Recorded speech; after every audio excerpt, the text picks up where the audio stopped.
essence for the narrative, the true narrative behind all of this, you need to go back to the white paper. If you haven't read the white paper, it's a dense read. You really probably want to read it more than once. I certainly have. I love to give it a read on its anniversary every year. I read it once a year.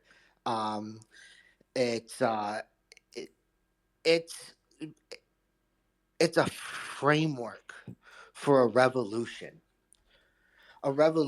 that we've always talked about and here in crypto, and that we've always spoke of, and it always has seemed like a fairy tale. I'll be honest with you. I've spoken about it as if it was a fairy tale for a long, long time.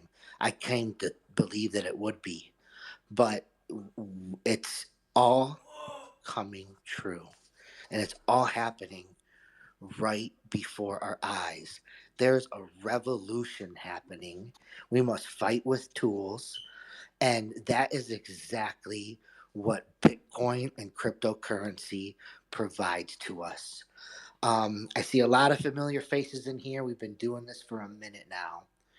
Um, and I just want to say that tonight we're going to be talking about things at a high level. I see a lot of faces. At this point, there's a lot of people that, if you're here right now, you've been around for a minute, and maybe you've been waiting for this. I certainly get a sense of that. Some of you are really freaking persistent.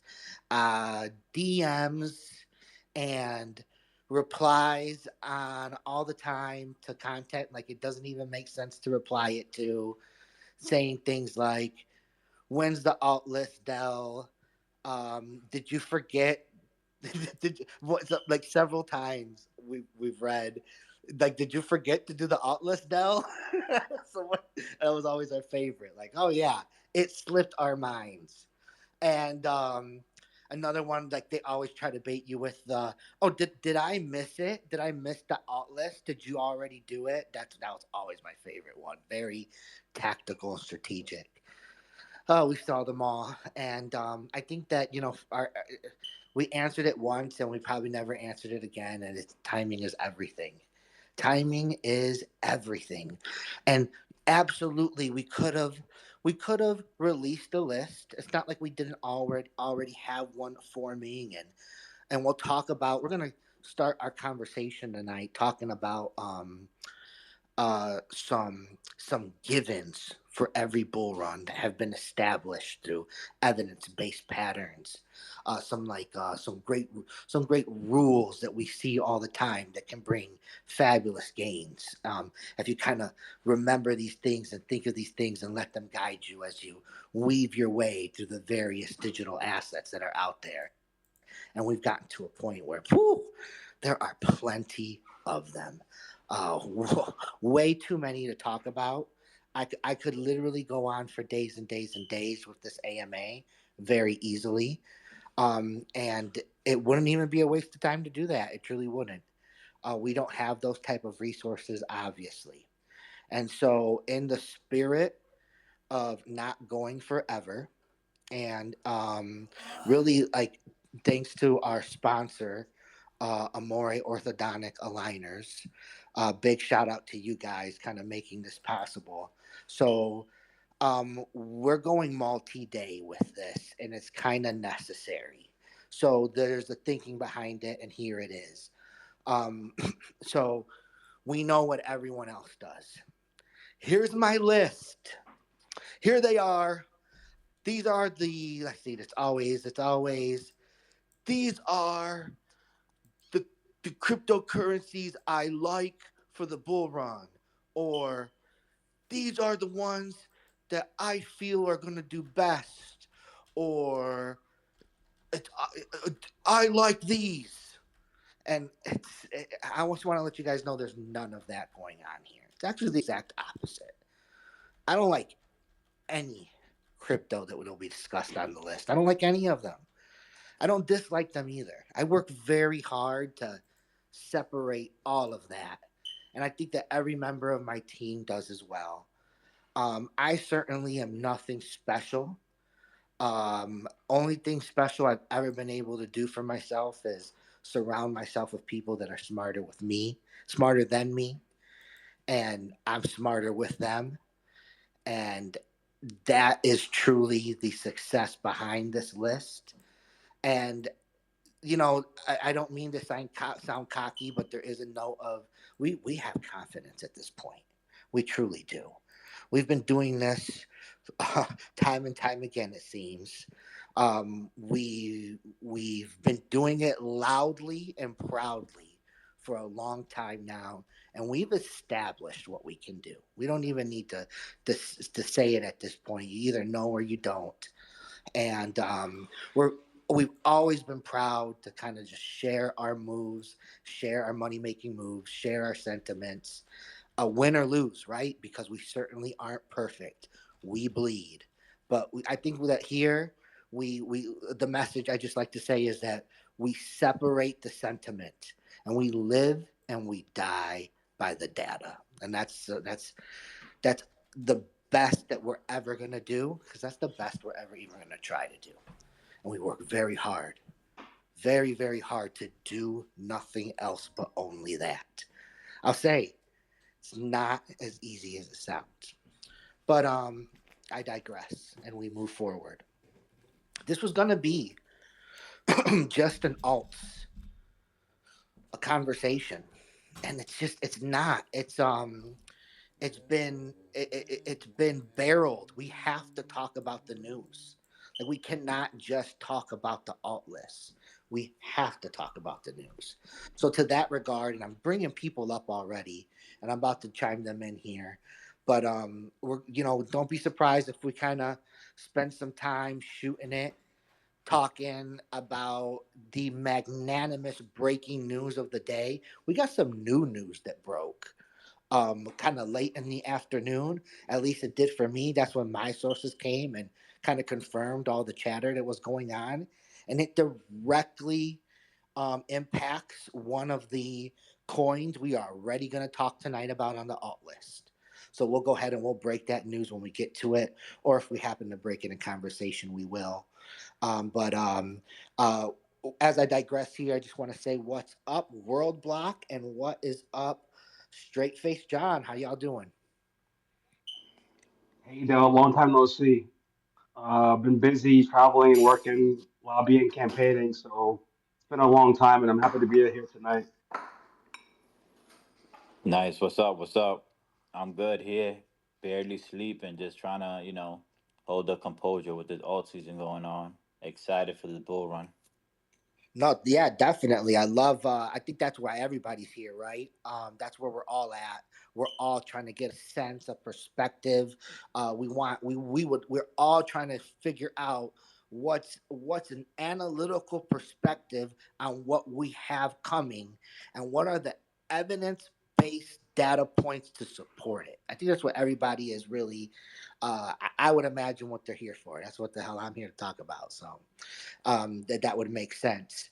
But I thank you to you guys for coming up and bringing being brave souls and joining us this evening. And I just want to extend that invite out to anyone else in the crowd. Like literally all throughout the evening, we have an open door up here. I'm gonna keep you guys up here if you guys don't mind to kind of maybe bounce some perspective off of you and get some chatter going throughout the day. We're about to talk a lot about of the recent political catalyst, and we're going to talk a lot about politics in general. So, World Block Chain Capital, I'm glad to have you up here. I'll probably be picking your brain and all of yours brains. And thank you very much to our third guest joining us up here, the absolute legend, Daryl. Not one, not two, not three, nor five, nor six. Ladies and gentlemen, this is Daryl Zero. Daryl Zero, good evening to you, my friend. Good evening to you, Dell. I've been looking forward to this all day, all last night, the day before. Good to be here. We're sticking our foot in it tonight. We're going all the way in. And we're not going to go. Listen, we could go forever, and we're not going to do that, Daryl Zero. The list is long. Everyone else would just slap their list up. This is what I like, and this is what I have to do, and then they're out the door. And we're not doing that. We're going to dive in to every single digital asset, and we're going to build. We're going to try to build an evidence case, right, for what the hell it is that I'm saying. All right, I'm going to kind of let you in to what we're thinking on a broad base for every digital asset that we talk about. We're going to not only just give you a ticker, we're going to attempt to teach you about it. This is the shift in focus in content. Well, I think that this type of content is the type of content that everyone had their first introduction to Del Crypto with. I think that because for us, our content is always driven by the market.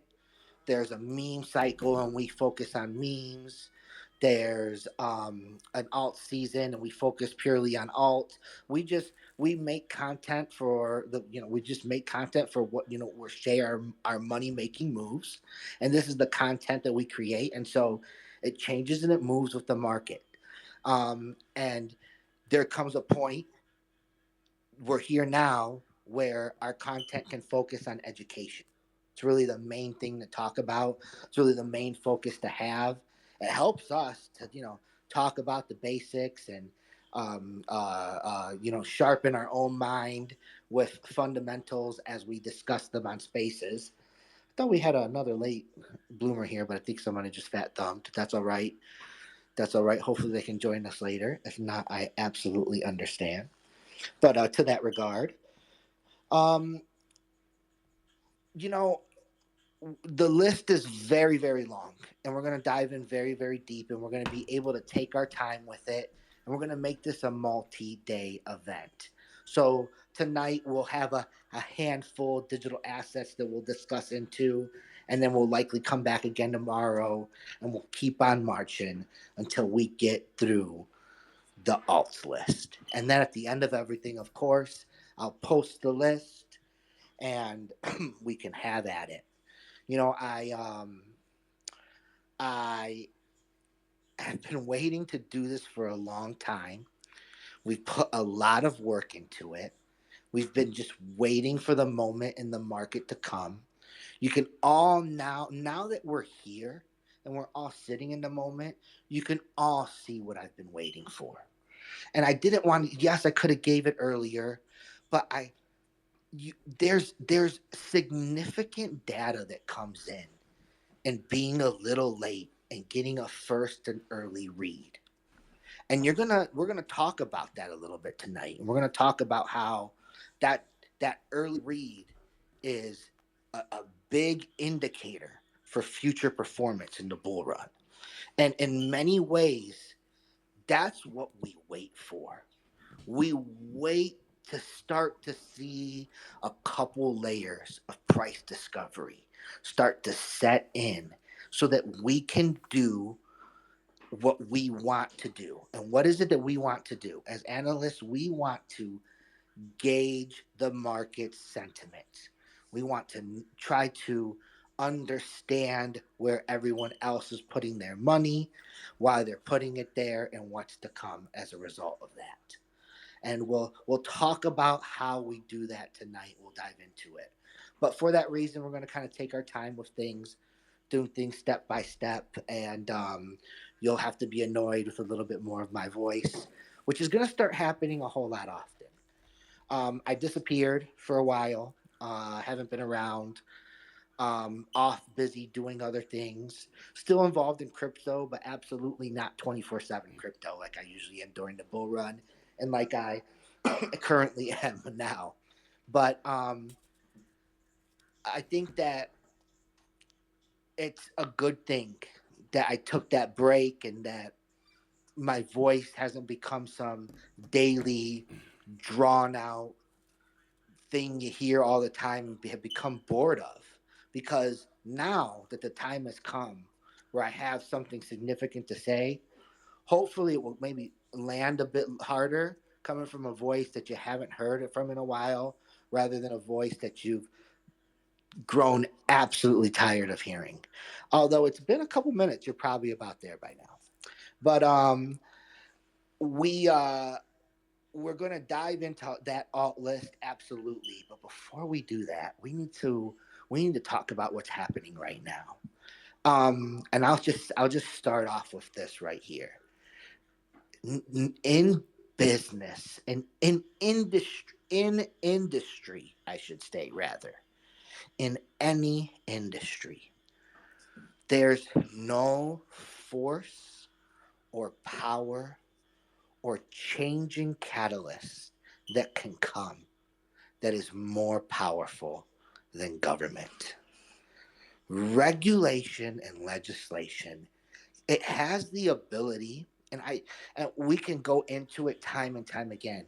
It can absolutely change entire markets, destroy them, and create them in seconds with the swing of a pen.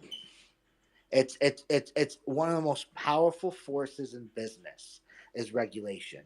In business, you fear it, you comply with it, um, and in crypto, we know all about that game. We've been playing it since day one, and finally, we're seeing things turn. In that white paper, which I again urge everyone to go and read, but in that white paper, it lays down a foundation for a new system of finance, a new foundation for society. One that, for the first time in the history of man, is not decided by bloodline or who you know. It's not decided by how much land you've been able to massacre for yourself. It's not decided um, by how many ancestors you have in good favor. And so we have a system that distributes a incredible digital asset that the world has come to accept as a potential replacement for gold, and if not, an absolutely likewise store of value. And over these years, it has faced trials and tribulations of having to fight for first its existence and then its legitimacy since its birth. And we all know what I'm talking about. There's no need to beat the rug there. But now, for the first time ever, and coming from the number one and largest cryptocurrency population in the world, and that goes by volume, that goes by number of wallets, that goes by percentage of population engaged in crypto. Truly, any statistic, the US is the kings of crypto. And it's no surprise, right? We got the top economy. This is where the money is. It's dollars and cents. It's distribution of wealth. Yeah, it probably should be that way, right? If it's not that way, something's up. The fact that it's that way, it's a showing of its fairness, of its becoming a market naturally based upon just the rules and laws of the land. So now things have changed where those laws of the land are opening its arms to crypto. Bombshell breaking news today.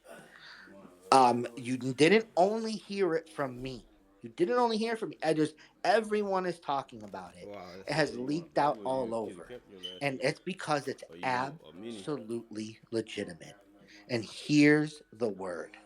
The word is that, and so this. Let me set the stage You don't here. even have to rub Let one. me set the I got zip, stage. but I'm just saying, do you want one of these? Tr- Do you want a backwood one? Donald Trump has hit the I'm saying, rubber. but do you want one of these too, though? Hit the road has hit the rubber. He's going full throttle. Yes, he's not in office yet, but he is literally preparing for day one, day two, and day three of office. And he's going around, he's setting up his cabinet, and he's instructing lawmakers. He's telling, I want a law that does this. Send it to me, put it on my desk ASAP. I want a law that gets rid of that. Send it to me. Get it through and get it on my desk ASAP. And he's doing this all freaking day long, left and right. And he's going to have a marathon of legislation coming early, dropping the hammer, setting a tone in Washington. And I'm not even going to stand here and pretend like I know what all of them are. I've just been told it's been voluminous and it's been tactical and strategic, and they've been planning this for a while. So the day one, he's already getting to work and he already has planned. And in those commands for legislation, there has been the following: Donald Trump has asked for legislation that would make cryptocurrency capital gains tax 0%. And he said, I want it on my desk ASAP. He said, get it through and I'll sign it. And it's off from there. Now, we're planning a special space for to talk about exactly what this means, what that legislative process looks like, the truth and the fallacies behind the rumors, and lastly, we're going to talk about the investment impact of all of it. We got a lot of spaces coming up, a lot of crypto education focus, big change in content. Second verse, same as the first. Things you've seen us do before, because the time has come. That's the important focus for the time right now. Education and why. Okay, so why would we? Why is it that time? Let's give a reason for it. Well, the reason is clear. The bull run is coming. And what is a bull run? Well, bull run's very clear. Bull run is when you have the creation of more and more and more new unique wallet addresses on the blockchain. And what that represents a flood of new people coming in. And in the bull run, what you see a very specific happening. You see that day after day after day, consistently for for months and months, almost an entire year, more wallets get created than the day before. And the next day, there's more than the day before that. And the next day, there's more made than the day before that. And so on, and so on, and so on.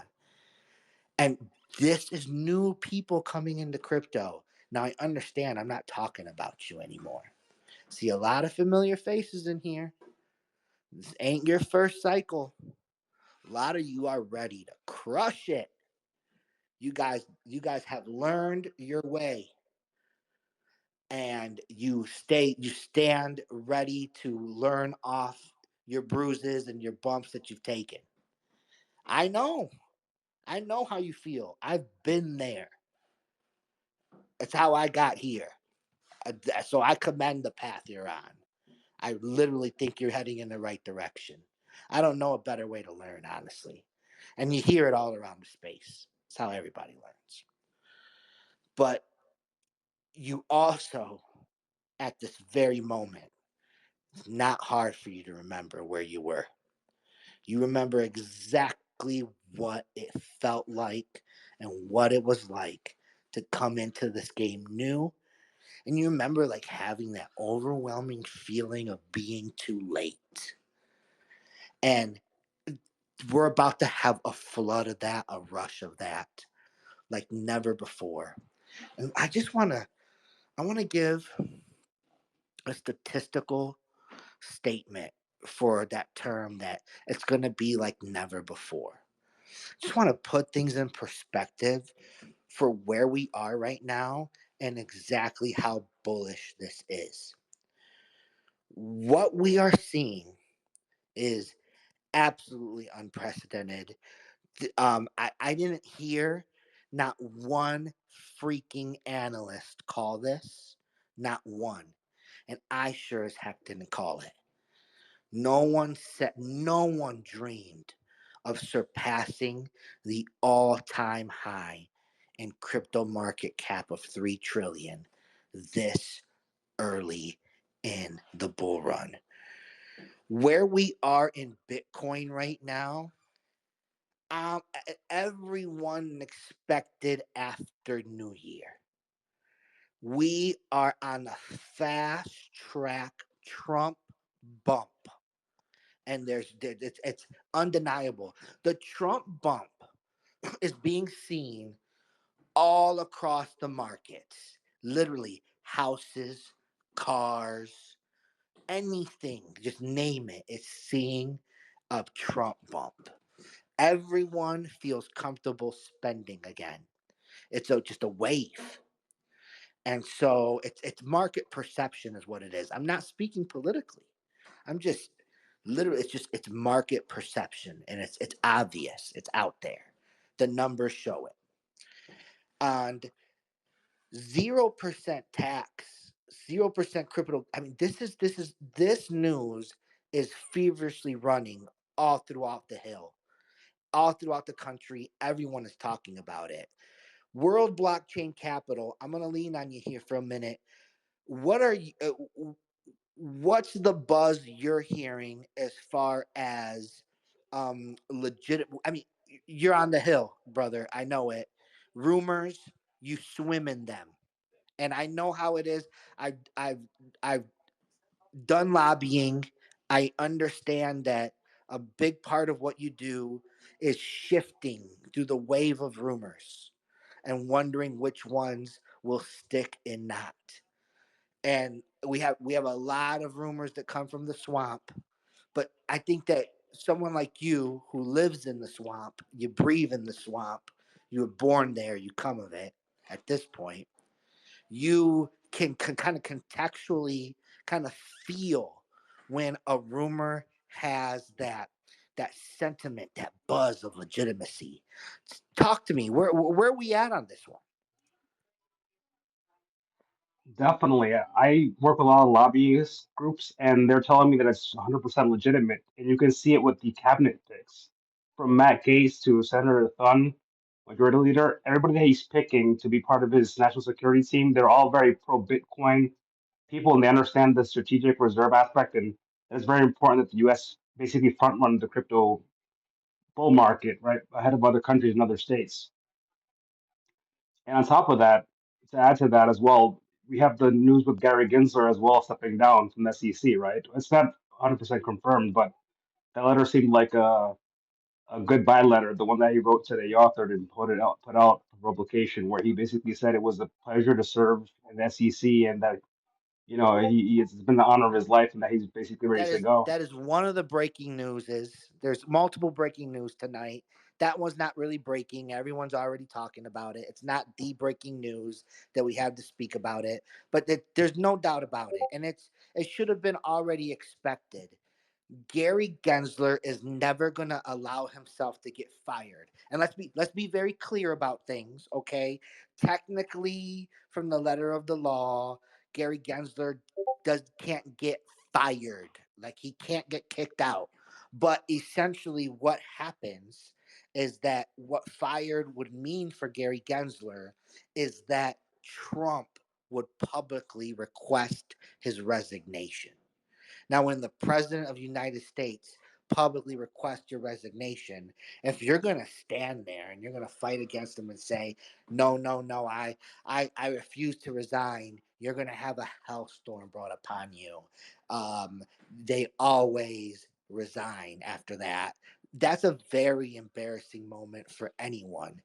Gary Gensler is going to avoid that moment like the plague, and he is going to he's going to beat him to it. And before anybody asks him to do anything, he's going to say, hey guys, it's been great. What a run. We trolled you motherfuckers for years, and we made you guys miserable, and we got rich off of it. And we did great work. I'm so proud of everything.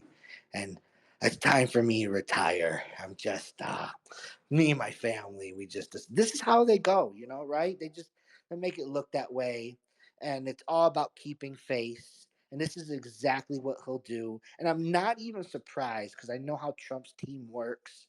It's very likely that they just made it very clear. They probably gave him a private call and said, Gary, we want you to resign by this day or we're going to publicly ask you to do it. And you have until then, goodbye, click. That's literally how Trump does business. And so that's likely what has happened here, and we will see that take its course, and it will be done respectfully because Gary is already doing things respectfully. So what will happen is Gary will resign, and then it will be vacant, and then Trump will fill it. And this is not a firing of Gary Gensler in the perspective, right? And this is how the Hill works, baby. And this is absolutely what will happen. And we saw that break today. We saw a lot of early early reaction and thinking that it would be a massive catalyst, and it absolutely was. It took XRP running. Everyone is so excited about the optics that the case is over. And for me, I hope you saw my post. I think it was the day after the election. Yes, it was the day after the election. I posted very clearly and I said, it's over. The court case is absolutely done. It was done before today. You should have already positioned yourself for what's happening to Bro Blockchain. Take it, baby. You don't even got to raise your hand. Cut me off. I'll shut up. I just, I just, I just want to say, Del, that I also want to say that mention that you actually even said that the election is over and it's time for crypto to take center stage. That for me, that was crazy because you were completely Yes, right. absolutely. I said the next time we cross 70K, it's on. I said after we cross 70K, we're there. And I said after the election, crypto is all that's left. It will take center stage. It's literally all anyone's going to be talking about. And here we are. It's absolutely happened. This is the boom run. I'm not, don't you think I'm anything special? Don't you be impressed in any way. This is absolutely predictable. This is the cycles. They are tried and true. They are evidence based. They are like a clock, and they are ahead of pace. We have already crossed the all-time high of market cap of 3 trillion. We are already in what you call analytical no man's land, already breaking new all-time highs, forming new formations upon which the future bull and bear markets will be based on. Literally, what is happening right now at this very moment? There are there are price points being set that will be resistance and supports that will be discussed over the next months, and they're being formed at this very moment. Adam, oh, one, Adam 10, thank you for joining us, sir. How's it going, my man? It's good. A question. Why are you gay? Why are you gay?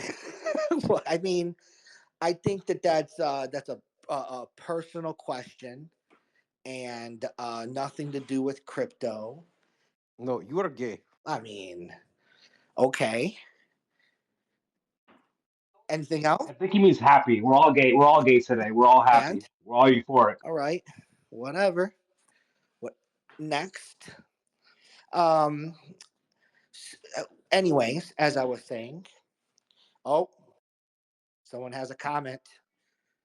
I'm gonna let him come up. Jam Jen, thank you for joining us. Feel free to take the stage at any time. I'm going to go ahead and continue, but go ahead. Yep. Dell, let's rock it. XRP, back in the day, I was involved in this going back 13, 14 years. That is absolutely the number one for me. I know many others have many other things on their plates as well. So do I. But XRP is the one thing that I think when you just said it, once it hit and it was moving, it's time. There's no question. Well, Absolutely, hands down. That it's is a signal number for me, one. 100%. It's the number one suppressed digital asset and the history of crypto. They have manipulated this thing. Let's be factual in the manipulation. Let's take the time and let's freaking go through it right now. The date was December 23rd, 2020. It was after 9 o'clock. I've never seen anything. It was a Friday. How do I remember these things? One, because photographic memory is a curse. Number two, because I was on a space on a completely different platform, I believe. I don't it may have been Twitter actually, but I was on a space when it happened. And it was I'd never seen anything like it. And what is it that happened? What happened was that at 9 o'clock, 2 days before Christmas, as XRP was soaring. So where we were it was 2020 December, and we were at the start of the bull run. Things were kind of just confirmed. Um, Price discovery had already been set and been done, and the beginning of alt season was kicking in. And within like a couple weeks' time, XRP had gone from like eight. I remember getting in at like 8, 12 cents, and then it ran aggressively up to 56 cents is where it was at. And this was a pivotal moment for XRP, because this was the first sign of life off XRP's first and initial kind of like entry into the market, which saw them have a an all-time high of I think it was like $3.40, somewhere around that is the all-time high for XRP. Yep, I don't know if I yep, remember these numbers. I'm a dork. Um, absolutely. but but but XRP had uh, took over crypto with an absolute rage. You see that in the chart as it goes up to 340. It slammed down as hype always does, because that run to 340 truly was just pure hype and just reaction of the market to something so real and so big, and the amazing narrative that it had, and the big real players behind it. We had never seen something so conceptual, and the market like just responded crazy. And then of course we've been here. We know the response to that is a volatile shot down. What goes up must go down twice as hard. And so that happened, and this was the first sign of breath. It was like the confirmation that XRP would set new all-time highs for the next bull run, and everyone was literally positioning themselves into it. And it had taken this big jump from 8 cents to 20 cents, and then did this big jump from 20 cents to 50. I remember all of this like it was yesterday, and it was Christmas, December 23rd. After it was like 9 something, Yep, and the SEC comes out 2 days before Christmas at 56 cents XRP. I remember I had a long in. I had a long, and it was rocking. My long was rocking. Oh my God, that long. And they crushed it. Oh man, that day they came at after 9 o'clock and they announced the lawsuit, and it fell like a bird all the way to 18 cents. It crushed my long play. I got absolutely obliterated, and it's been nothing but up since there. Like there was a great opportunity to get in again. I did that even though I had just taken a big loss and was licking wounds. And why did I do that? And let's talk about this has been a setup from day one. I'm just telling you right now. And I'm not the only one that knows about it. I'm going to tell you a story right now. I've told the story before. I'm going to tell you the story about how I'm not the only one that knows about it. And there's literally a documentary that has come out about how this was orchestrated from day one. And it's called XRP Unleashed. And I think it premieres tonight, as a matter of fact, if I remember correct. If I remember correct, I think it literally premiered tonight. I don't know, but a little free promo for XRP Unleashed, my pleasure. But uh, how do I know and why do I say this? Well, I went to medical school at a top 10 medical school. This institution also has a top notch law school. And so you go there, you rub shoulders, you get to know people, you get friends with law students. These law students go and they graduate from this awesome school and they get great jobs. And a lot of people in this school, law school, end up going, and there's just this tendency that they end up working for the law, all over, all types of agencies and all types of roles.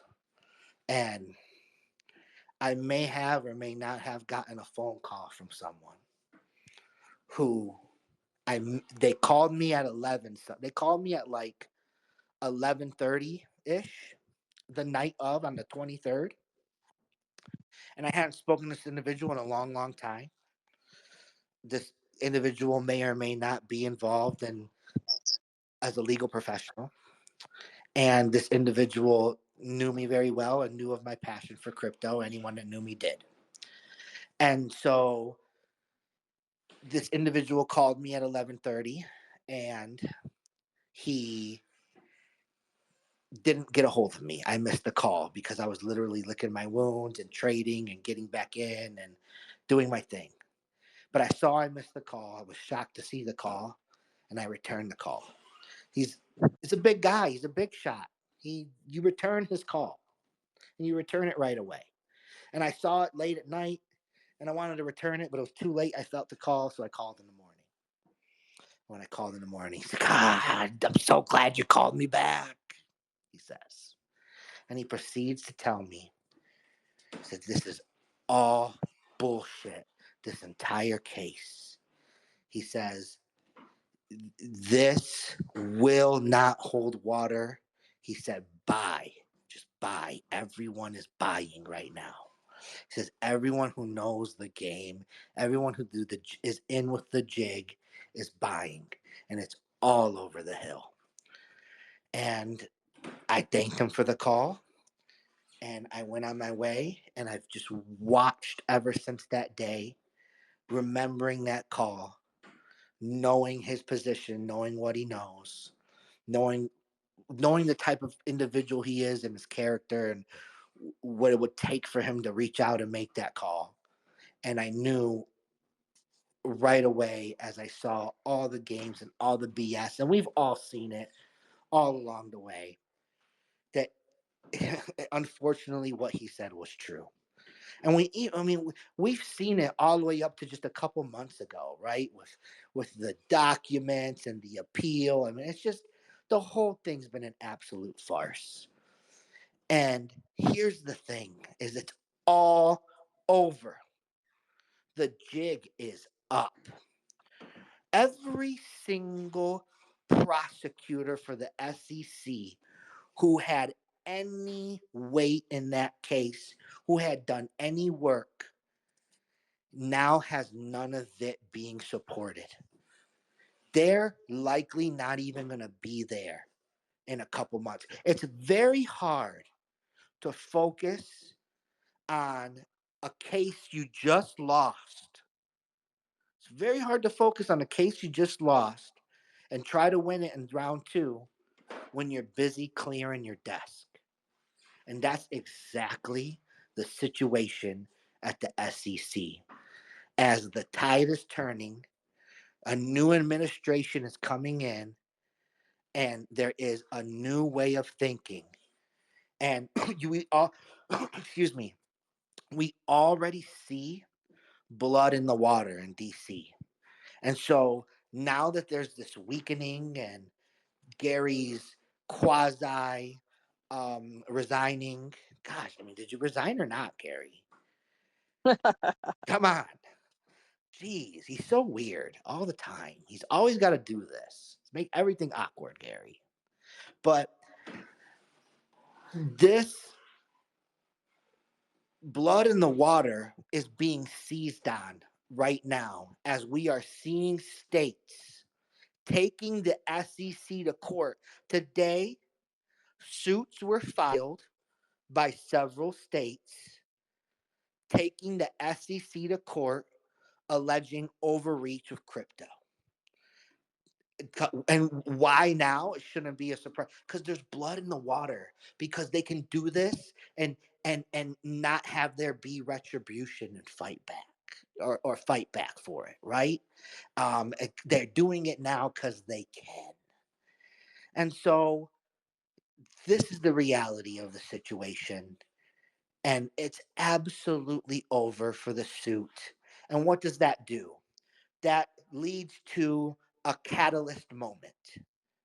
It's coming. They're going to release little mini catalysts like this along the way. And let's not forget, a bull run is absolutely catalyst driven. We see catalyst all along the way, positive and negative, guiding volume. That's just how, and they always work it through the media, and they always push and control uh, investor behavior in this way. And that's what they're doing right now, Jam Jen. They did it today with this quasi resigning of Gary Gensler. I mean, this is very awkward and unusual for things to be done this way, and it reeks of manipulation because there's another catalyst coming. There's a massive catalyst coming, and it will be when they officially announce that the case is over. Okay, it's going to come, and they're going to print it in the media, and it's going to be a cataclysmic event. Now, here's the timing for it. It's twofold. There's two possibilities. Possibility one is that everyone involved in this thing, having already lost it, and I don't know, maybe they care about the office that they sit in and like the reputation of the three letter agency that represents, and maybe like what it is the SEC actually like means something to them, and maybe the time that they spent there and their tenure there, they don't want it to be like absolute dog shit. So maybe they might like just fold the case before they resign so that when the new team comes in, they don't have to fold it. Or maybe they'll do that to maybe try to save their jobs, even, right? Maybe they want to stick around. So that's option one that may play out. And option two that plays out is they may not do anything. Gary Gensler resigns. A new chair gets assigned. He brings in his staff, and the staff cleans the weeds. And what they will do very early, I believe, very early, is they will end the case. That's timeline number two. It's really the only two timelines that could possibly play out, and it'll be very interesting, and it'll be a massive catalyst, and I won't be surprised if there's some more BS catalyst along the way, because at this point it's all a farce. They could literally drop the media print today if they wanted to. They know what's going to happen, but they're going to literally play it out and do it strategically to manipulate XRP like they have along the way. And let's be very clear, there's clear reason for it. XRP is a moneymaker in volume. It crushes big numbers. It's available on platforms all around the world, and it has been suppressed massively. Where it's at right now in comparison to a new all-time high is absolute massive performance for traders. and we're going to talk about it tonight. That's what investors look for. They want dumbed down charts where the new all time high is way, way, way far away because they see that at this point in the market. Literally a year ago, they would look at that chart and call it dead. And here we are, pre bull run. They look at that chart and they call it sexy. That's the change in perspective that is the bull run. And we're going to talk about that tonight. But yeah, that's XRP. We're talking about XRP tonight. We dipped into the water in several things there, but a little preemptive XRP analysis. No problem with that. It's absolutely has potential to be one of, if not the top bull run performer, and we'll go ahead and we'll give some numbers tonight, and we'll give some analysis behind it when we get there. But thank you for bringing it up. Anything else with XRP? Oh yeah, here's one. How could anyone let me just say that I get pissed off at the piss poor job your favorite crypto influence out there are doing. Like they have really phoned it in this bull run. They're doing a super crappy job of covering things. Why is no one else talking about Amazon and XRP? Why don't I hear about anyone talking about Amazon and XRP? Amazon has just integrated with XRP Ledger. This was announced 2 weeks ago, and no one's freaking talking about it. It's got my blood boiling. This is bullshit. This is absolutely massive. People need to know exactly what's going on, what they're doing, and what it means for the future. And we're going to talk about that tonight because no one else is talking about it. Bullshit, man. I can't believe I get upset about it. These people are dropping the ball. Even like the good ones are dropping the ball, man. I'm sorry. I'll get off my box. Well, Dell, thanks for Dell, how about Go ahead. Go Dell, ahead. thank you for letting me at least talk about XRP. I'll let everybody get to what they're saying. But Oh, we'll be talking about it more. Brad will go down in history as being the top in his team of what it means to be in this space. The use case that they've developed over the last decade is beyond. I'll tell you what. Uh, I'll tell you what. Brad has done good and Brad has done bad. He's done an incredible job during this suit. He really saved face for himself in his tenure. Before this suit happened, he was getting drugged through the mud. And now he did a fantastic job. The entire legal team did a fantastic job. But I'm gonna be dead honest about something. I will be shocked if Brad survives this. I will be shocked if he doesn't resign and someone else doesn't step in. I've already heard rumblings of it. It just has to happen. It's like it's going to be part of the process and part of the negotiation of the SEC folding the case and saving face and doing things the right. It's very, very, very rare that the CEO survives something like this. It's rare the company or the organization or the institution does. No one wins against the SEC. This was landmark. Oh, I'd never seen anything like it. Somebody else was going to speak. Dell? Unless you're John Deaton, of course, but that's another story. So on XRP, there are two other catalysts that I'm noticing as well that nobody's speaking about is the situation with the ETF coming in 2025, hopefully with the changing of the guard at the SEC, but also the Japanese central bank, I believe, is integrating into the XRP ledger somehow, and they're also having all their banks, I think, in Japan, like every single bank in the country, also utilize the XRP ledger. Is that Yes, correct? it's happening all over. There's multiple countries that are taking are in early steps of setting up similar actions. We have not. There have been like initial and early announcements, but we have not gotten like the release from the government, those governments about exactly what this XRP ledger integration means and how it is that it will be utilized and what exactly it is that they're going to be doing on the ledger. Like those details have not been made available. It's been very like broad strokes the communication, which honestly is very typical and is usually all we get from those particular governments. So I'm sure you would agree. Um, so Definitely yeah, 100%. Government's very indirect and very slow. absolutely, absolutely. But it's amazing good news, right? And it's a step forward in that XRP utility. And in regards to the ETFs, I called them. I was the first. I didn't hear anyone else talk about XRP ETFs before me. I called it so long ago. And I didn't just call one. I said that there will be multiple. It's going to be just like with the Ethereum ETF release, where not one ETF will pass, but multiple XRP ETFs will pass at once. Okay.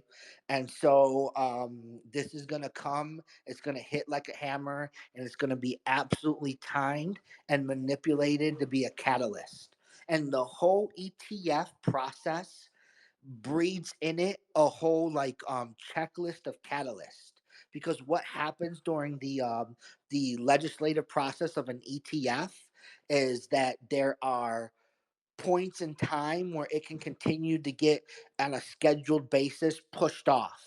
There will be key momentous decisions that will cue off whether or not the ETFs will happen, and those decisions will come up to a deadline, and on that deadline date they will release that it's getting pushed to the next deadline, and there will be six deadlines in the process, and you never know like on which of the six they're going to finally like execute and let everyone know that it's happening and the catalyst will occur. The whole thing is just manipulation city. And as I speak about this, if you remember, as at the time it was happening, we did deep dive content into the Ethereum ETFs and to the Bitcoin ETF releases, and we talked about what an ETF is, how they work. We explained all of this in that content, so we won't dive too much into that at this time. But they are absolutely coming, and they are coming like a freight train. XRP ETFs. It will be bigger than Ethereum ETFs, and it will, I don't know if it will be bigger than Bitcoin ETFs, but what I will say is the response will be bigger. Like it will be more like people are going to rush to the XRP ETF faster than they did the Bitcoin ETFs. And what I mean when I say people, I'm not talking about just us in this community. I'm talking about people who are not in it. Traditional investors are going to freaking flock. The XRP ETFs are going to be huge. Um, the reason, the evidence case behind that is it's classic monkey see, monkey do in the markets. The success of the Bitcoin and the Ethereum ETFs have already laid the sentiment on the line to give the perception to the market that the XRP ETF will be a winner. And then when you combine that with that narrative, that sentiment, and also the recognition and fanfare that XRP has built throughout this entire court case, it has been massive marketing and positioning for the digital asset. It hasn't been all bad. There is a beautiful silver lining in all of this for XRP. And that silver lining is that when all this is over, everyone knows who XRP is. It, last bull run, everyone knew who Bitcoin was and everyone knew who Ethereum was. And that was it. This bull run, everyone knows what Bitcoin is, everyone knows what Ethereum is, and everyone knows what XRP is. XRP has joined the list of mega recognition and has reached the levels of Bitcoin and Ethereum. And we'll talk about it tonight. Recognition is key. Recognition is it. There's this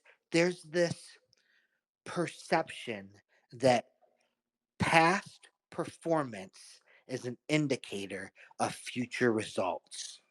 We see this sentiment all throughout the crypto market. It's such a heavy thing in the bull run. We see it every freaking bull run. We're going to talk about it all throughout our alt list.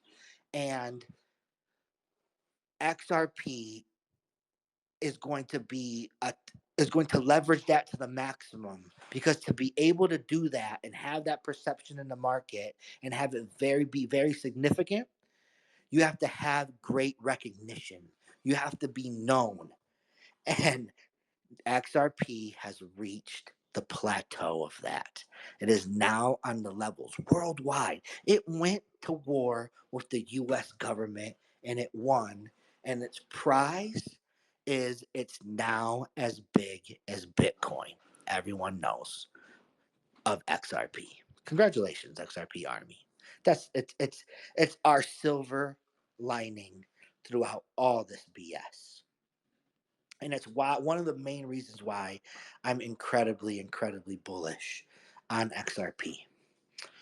So I think that with that we've I mean, it's been I knew that we would like kind of shoot it for an hour. I literally just look at the clock. It's 10:03. I figured we would shoot it about an. I said it's going to take about an hour to talk about all this incredible stuff that has happened as to date. Cret Lab, what is going on, brother? Welcome. Thanks for joining us. Dale, how's it going, It's man? going good, brother. Appreciate you taking your time. Oh, it's my Thanks for pleasure. taking your time. I think.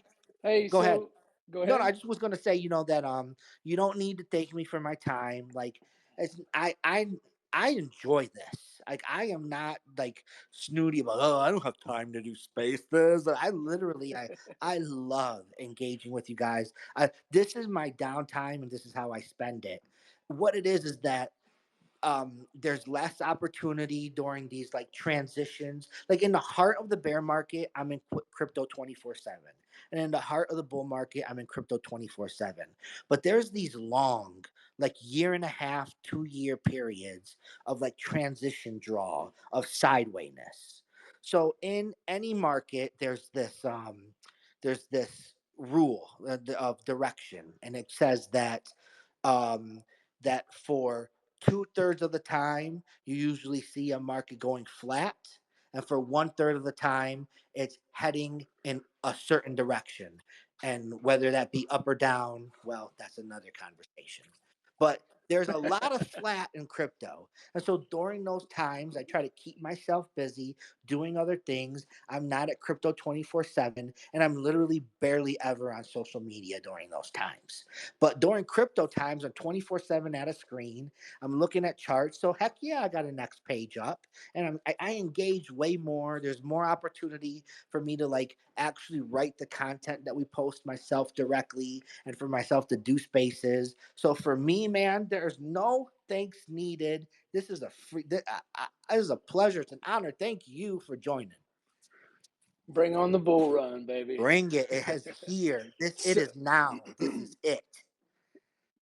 so I was wondering if you had a few minutes to talk about Jasmine. What are your thoughts as far as the innovation zone, and also what do you think this bull run holds for Jasmine as far as you know price predictions? I mean, are people throwing crazy numbers out there, or do we have potential to get to some of those crazy numbers this run? I love it. Great question. I will answer it fully, and I will do so immediately. It was not a digital asset that is going to be on our alt list. We won't be talking about Jasmine on the alt list because Jasmine is not an altcoin. I'm sorry. I must be true to definition. I must meet industry standards. Jasmine, I love it. Cherish her. I love that it's not an altcoin. That tells us how early it is. So it's not one, and it won't be on the alt list, but we absolutely will talk about it. And I'll just like let it be known right now. The alt list is the beginning, okay? It's just only the start. There are there's going to be a cascade of money flowing from Bitcoin. And let me just and we've seen that happen before. I'm seeing a lot of familiar faces. This isn't your first cycle. You guys are ready to freaking crush it, and you've seen this cascade of money flow through Bitcoin.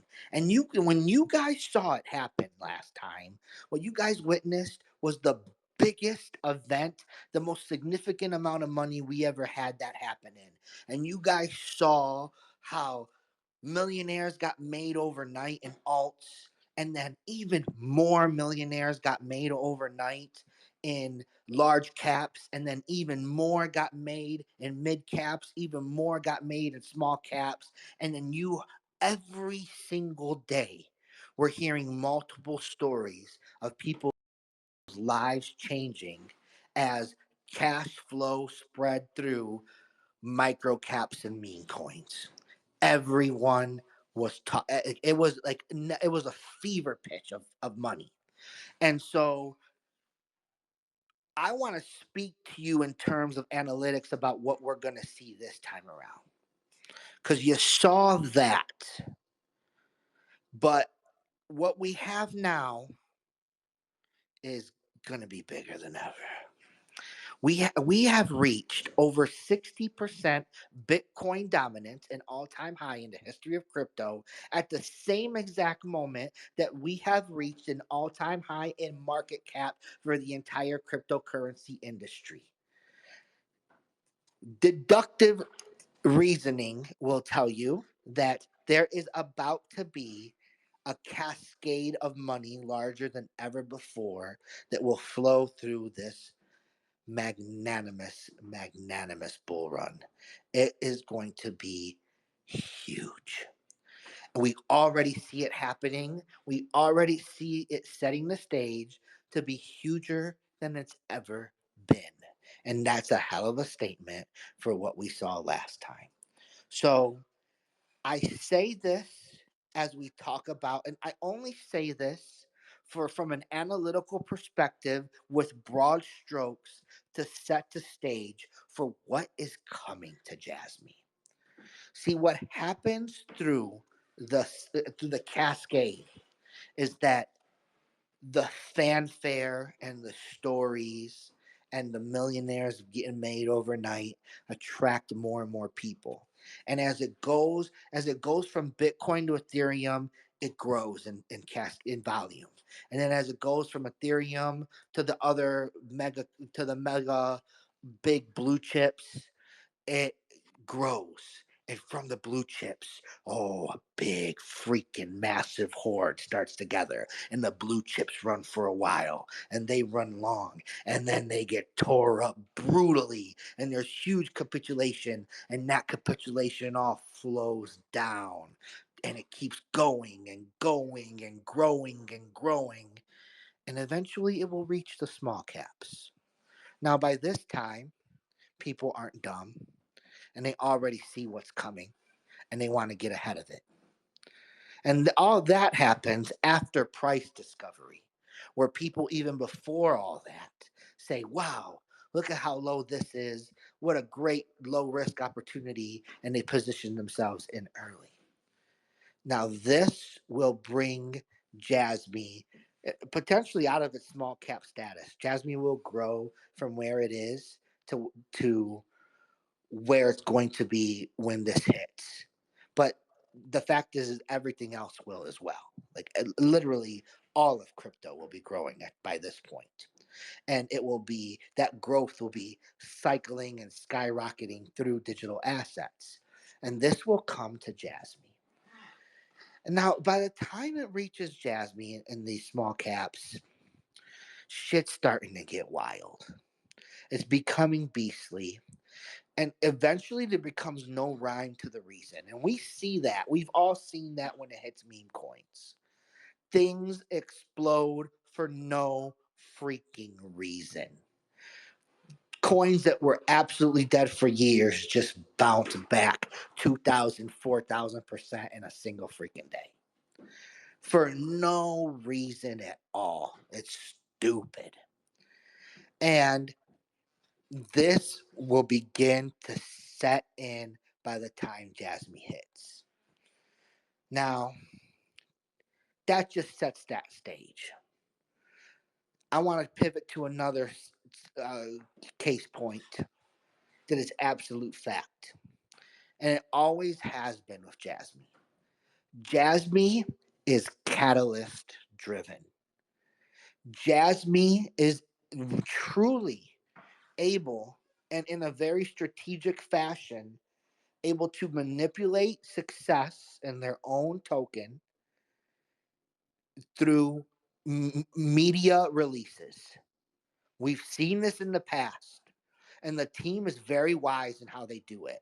They release new news and um, new progress and new accomplishments and new partnerships, and all that comes out in a very timely manner with volume approaching the small caps. This is what should be expected because this is what we've seen in the past. And so when you put all that together, there is no reason not to expect that Jasmine has the potential to to beat the high that was set last bull run. Now it won't set a new all-time high. That's another story for another day, and we'll get that. We'll have that conversation when it comes time to speak about Jasmine when the market reaches that point. We're not there yet. But for right now, I would say that Jasmine absolutely has the potential to beat 36 cents. Um, I've I have always had my eyes set on 50 cent. I've said it in the past. I said 50 cent Jasmine so long ago, and I caught so much ridicule for it. And I said 50 cent Jasmine 2026. I was very specific.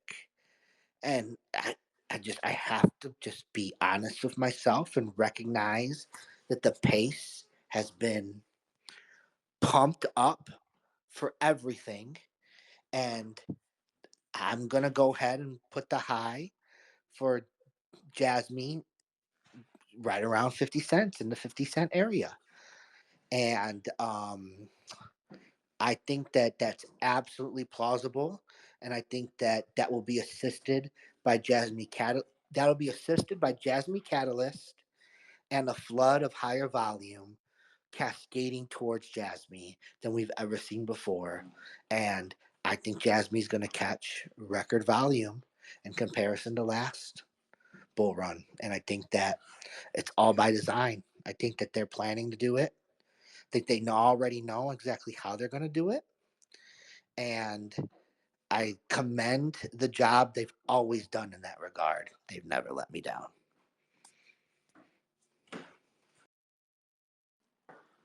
Thanks, Dale. Appreciate it. My pleasure. My pleasure. Let's dive into this thing. Let's get into the alt list. All right. So tonight we're going to talk about and I just want to say that there's not a ranking here, okay? There's not a ranking. And tonight I think we're talking about big names, okay?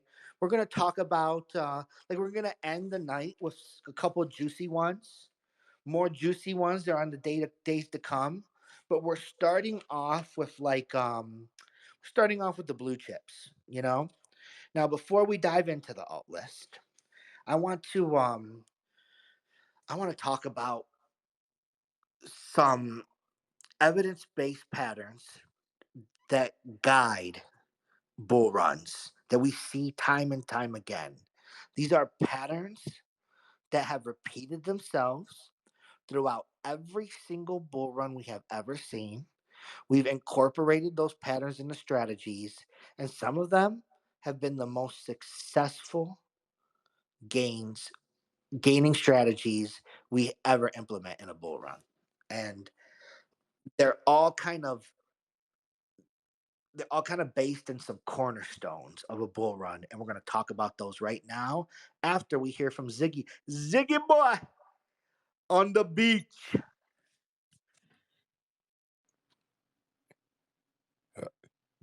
Hello, Mr. Ziggy, Mr. Dell.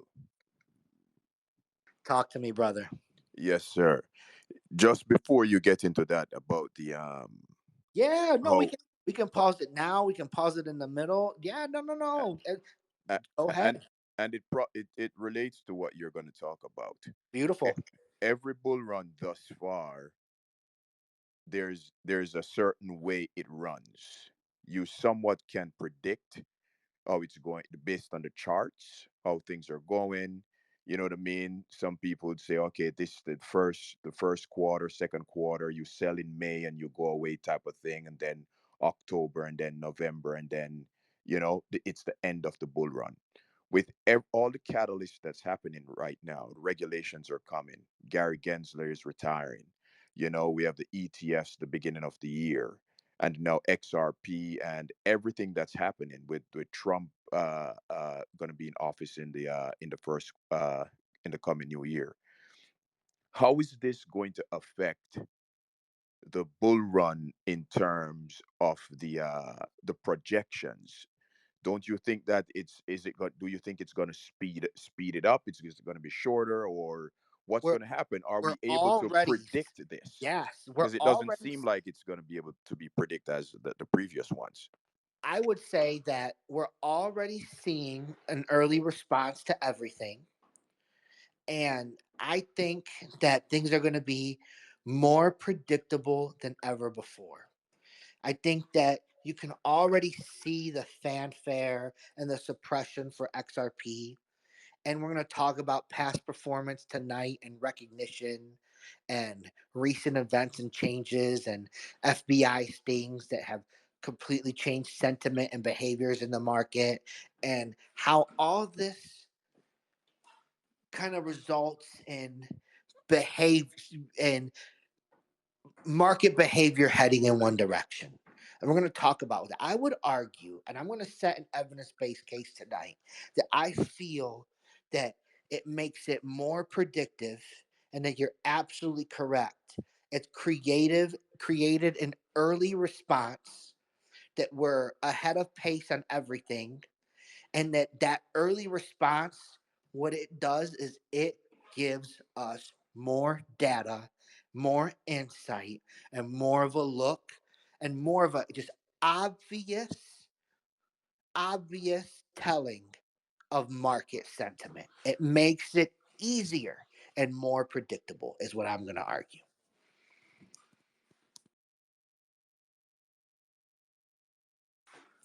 Very insightful, Ziggy. It, Anything it, else, brother? thank you. So you're saying that are you think it's going to be a longer run or a shorter run, or what are you thinking in terms of the when we Oh, typically say yeah. oh, absolutely. I'll go. Yeah, I was gonna save this for the end, but I'll say it right now. We have full insight into the length of the bull run. We can officially call no super cycle. We will see another bear.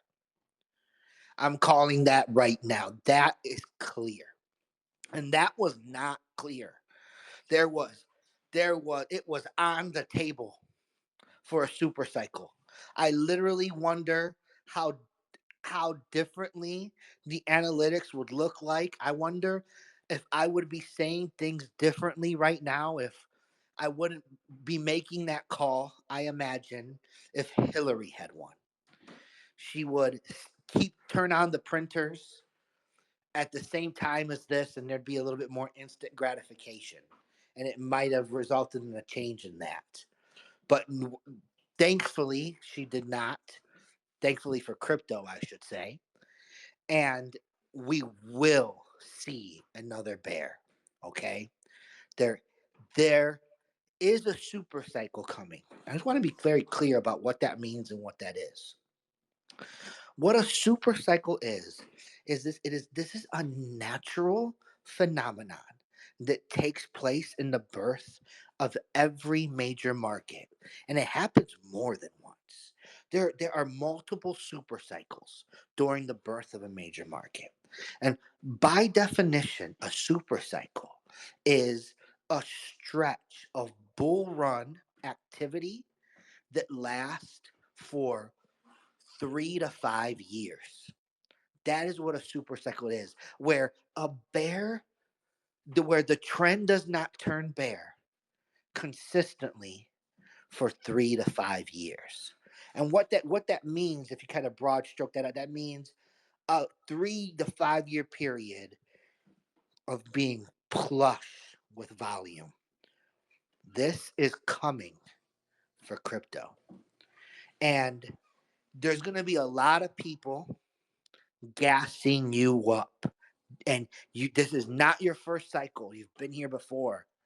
You've seen it. You're ready to kill it this time. And you're not going to get gaslit when they start talking about 200K Bitcoin. And you're not going to get gaslit when they start talking about 250K and 300K Bitcoin this cycle. And you're not going to get gaslit when they start talking about 0% crypto gains tax and how that's going to absolutely cause a drain to the financial traditional markets, and we're going to see trillions potentially flood out of these completely overbought stock markets and flood into crypto. You're going to realize that, yes, that's going to result in a massive run. It's going to be massively great for this industry, but that the cycles still remain. And we're going to see the cycles still remain. We see their strength. However, we saw last cycle that they had extended, okay? That they had extended. And so, what we're calling from an analytical perspective is we're calling a top of $140,000 Bitcoin, and we're calling at least $125,000 Bitcoin. All right. Me personally, I like around $135,000 Bitcoin. That's what I like. If I had to give a number, I'd say $136,000 Bitcoin is what I would give. But that's my number. The team has different viewpoints. And from those viewpoints and the viewpoints of other respected individuals in the industry, we have established a common range of which I have just shared with you. A range that you will see come to fruition by, we predict, before 2026 comes into fruition. We expect the top to hit sometime between October and December 2025. And so this is the cycle that has been shown. What I have just told you, you will hear get blown up, but you will also hear those numbers again. I won't be the only one saying those numbers.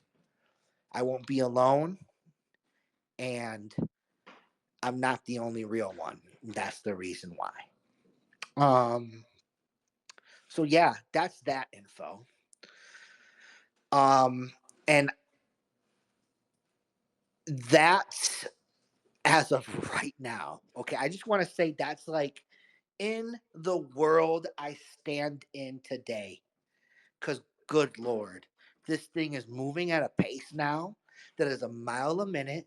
The catalysts are coming bigger and larger, and the potential for ground shaking, cataclysmic, major changes coming that could skyrocket and change those projections, both for the better and worse, are on the table, but for the better, truly seems more capable these days with this new Trump administration striking a focus to make the United States the crypto capital of the world. It's absolutely bullish. So that is that. Now let's dive back into our kind of our rules of the bull run as we begin our Altlist conversation. Now,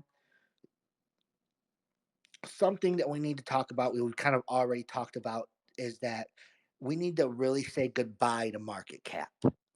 We always use market cap as a judge of um, of where we were and future performance. However, that's going to be a very there's going to be a big misnomer and a potential for poor data this time around, as that market cap has gone into no man's land. I mean, we are already, surpassed new all-time highs in market cap in the market this early on, and so we know really we're really at a point where it's become hard to judge exactly how high it will go. Me personally, I have us between 5 and 6 trillion total market cap. A lot of members of my team think I'm too conservative, and they're landing around 7 and 8. You will hear people say 10 trillion, 12 trillion. They will gaslight you. Um, so be weary of market cap being a judge as it was before. There's just so much more money coming in before than ever before. You're going to see market cap swell potentially to new heights that were not expected. That is just the result of all the money that's coming in and how big this bull run is positioning itself to be. So that's the first thing I'll say in terms of rules. Say goodbye to market cap. Um, Earlier is better in bull runs. We see this time and time again. When you start to see a project run early, and what are some projects we've seen run early? We're seeing Doge run early, right? Doge is really running early and seeing a lot of movement early. We've seen BNB, Binance. Look at Binance. It has been it thinks it's Bitcoin. It really does. Binance BNB thinks it's Bitcoin, and it's been freaking performing and running along with it. And it's already knocking on the door of incredible heights. And this should not surprise you. BNB has been a top performer of the last several bull runs. It's a bull run king. And it it's a great example for the next rule of the bull run. And you've heard this one before. This is a this is a tried and true staple of the bull run. I call it the top 10 replay. I did an entire space on this strategy before. And we're going to be talking a lot about top 10 replay digital assets throughout this altcoin list. We're going to identify when they come. And that top 10 replay narrative is going to be a key point to their analytical perspectives. And what is the top 10 replay? The top 10 replay is an evidence based pattern that anyone who, at a high level and pays attention to crypto, has realized and has absolutely taken advantage of time and time again, because we've seen it every single bull run. And it's a it was a great AMA for me. It was a dream come true AMA, because I got to share one of my most fruitful trading strategies with everyone. And it's a trading strategy that, no matter what level you're at, how long you've been in crypto, you can execute it. You don't need to be a genius. It's so freaking common sense. It's the top 10 replay. And it's simply this. It's that cryptos that have reached the top 10 and get knocked out of the top 10 have a propensity to return back to the top 10. We see this every bull run. Now, let's talk about the top 10 and the cycling that happens through the top 10.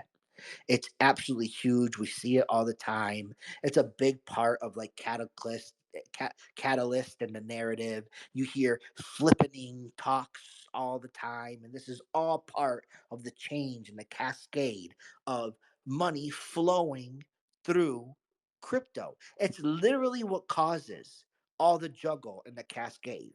You're going to see a flood of cryptos that are down in the and out way out of the top 100, we're turning back to the top 10. They've fallen out of the top 10 into sometimes into like 1,000, 2,000th place. And they're going to return back to the top 10 in magnanimous runs and reclaim top 10 positions. And that happens in a predictable fashion. And it's all a result of the cascade. It's common sense. It happens because the the placeholders of the top 10 have capitulation, and that money flows into the placeholders that are outside of the top 10. So while one's going down at the exact same moment, the other's coming up. And that's what causes flippenings and market cap to occur. And the result is the top 10 becomes volatile. It changes. Everyone celebrates and gets loud and proud when they're in the top 10. And they're also just as loud and not very proud when they fall out of the top 10 or they get flipped by something else. And it's a huge part of Catalyst. It's a huge part of the media drive all throughout the bull run, and they will absolutely use all of this to push and guide investor behavior. And it's a strategy. If you keep track of the performance of cryptos that enter the top 10 and their performance of coming back in the top 10, you can find absolute gold. We'll talk about some of those today and talk about some of those in this alt list. That's the top 10 replay, and it's an absolute staple of the bull run. Next one is that the bull run is catalyst driven. We've been talking about this all the way. There's no need to beat the horse. We've all seen it. We all can expect it. Don't gripe about it anymore. Don't get mad about the system. Play it. Use it to your advantage. You're ready this time. You're going to kill it. Recognition is key in the bull run. Past performance is an indicator of future success during the bull run. Everyone loves to put money into things that they know what they are. And during the bull run, remember the definition. The definition is a flood, a cascade of new wallets being made and more new wallets being made day after day. The rate of wallet creation increases day after day. Where are we in that regard? Let me drop some stats here as I take a swig. Just a moment. Hydration.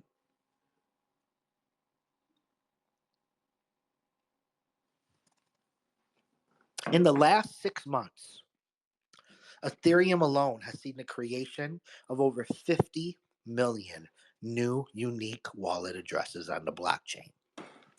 Within the last 24 hours, Ethereum alone has seen the creation of over 67,500 new wallets within 24 hours alone. These numbers will steadily grow. They have been and they are consistently increasing. Go look at the stats. It's obvious. The definition of the bull run is taking place.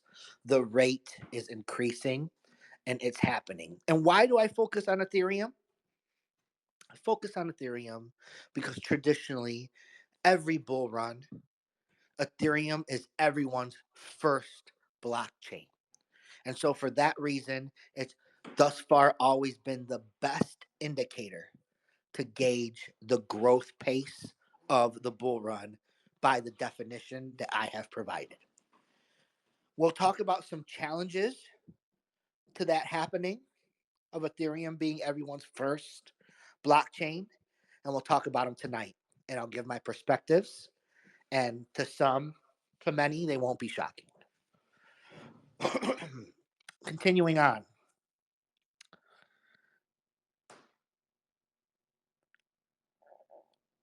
I'm having trouble reading my writing. Just a moment.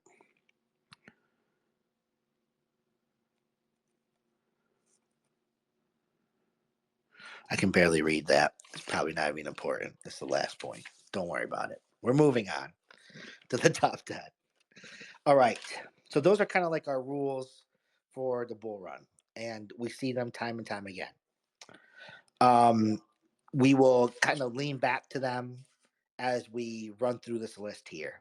Let's begin with this list. Let's start this list off with one I just mentioned. Let's begin our alt list analysis with BNB. Now we're going to begin this alt list analysis tonight. We're going to start with kind of gold chip, blue chips but like Binance, and we're going to kind of we're going to do about 11. We're going to do about 11 digital assets tonight. However long that happens to take us is however long we are here, and that will at least guarantee that we are not here forever. How's that sound to everybody?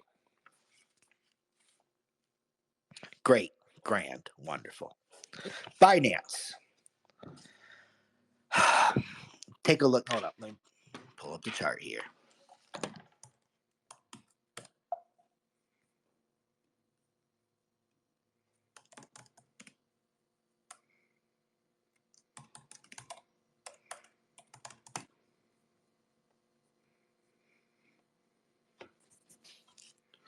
All right. So Binance is, without a doubt, in my opinion, the number one of the top utility cryptos in all the market. It has without and wait, well, let me pump the brakes for just a moment here. I forgot to do one thing. I'm sorry, guys. Rewinding. First thing, I just want to talk about analysis. And I want to talk about the different types of analysis, just to kind of let you guys know from a broad strokes of like how we approach things. And so there are three types of analysis that are conducted on each and every digital asset, and they are the following. We do a fundamental analysis. This is an analysis of really just fundamental essential things of the asset, like the company, the founders, its use case, its technology, things like this, right? The fundamental things of the investment, right? Very simple to understand. Fundamental, and this is an absolute crucial thing, and this sometimes is the cornerstone for some of the biggest hype in crypto. I mean, we have seen digital assets get perceived to have amazing fundamentals because they have a US patent, or they have a doxed American CEO, or something else like that. Fundamentals sometimes can be the strongest driver, or maybe sometimes they have like an incredible technology that's part of their fundamentals. This is absolutely not to be overlooked. The second part, very easy to understand, is quantitative analysis, and this is absolutely like the cornerstone of what I do and what me and my team do as far as our dorkiness. This is reading the charts. This is incorporating macro and microeconomics. This is quantitative analysis. And lastly, and also, I mean, the importance of quantitative analysis, it's obvious, and it doesn't it's never understated. However, the last type of analysis, being trend analysis, is the one that gets overlooked the most. But in my opinion, I'll always tell you that the biggest gainers in crypto, the biggest runs, can always be best managed by trend analysis. And I will tell you that throughout a bull run, for every single big gainer, there comes a point in analysis where there's a run, and as the top approaches, everything else falls away. You go into complete darkness in terms of data points for analytics. You no longer have any future to be used as a predictor. You no longer have any like chart formations to do any quantitative analysis, because the only formation you're having is straight up, right? There's nothing to read other than that. And I will argue that at that point in analysis, everything falls away. And the only thing that remains at that point is trend analysis. In my opinion, trend analysis is the most overlooked, yet the most rewarding analysis type that there is. And what is trend analysis? Trend analysis is an analysis that measures hype. It measures the market's response. It measures the trends of what market sentiment is doing. It measures the people. It's very easy to understand these three types of analysis. So as I wanted to circle back and I wanted to highlight this because as we talk about all these digital assets tonight, we're going to interweave in and out throughout these three various forms of analysis. And if you kind of pay attention and you kind of take the essence and the broad stroke of every one, you'll be able to get sentiments of one, if not more than one, in each and every evidence based point that we make tonight. So now we can begin. Before we begin, before we begin, not to hold the tension any longer, I'll do a couple additional things. I'll I'll A say thank you to everyone for joining me up here. It's been a lot of jibber jabber on my part and not a lot of chance to chime in. My mistake. There's just so much to cover in this damn AMA. It's just so heavy. And I just want to try to get it all in. You know what I'm saying? But I thank you guys for joining me. And as you see all throughout, we've been stopping and pausing for questions. It's a pleasure to do so.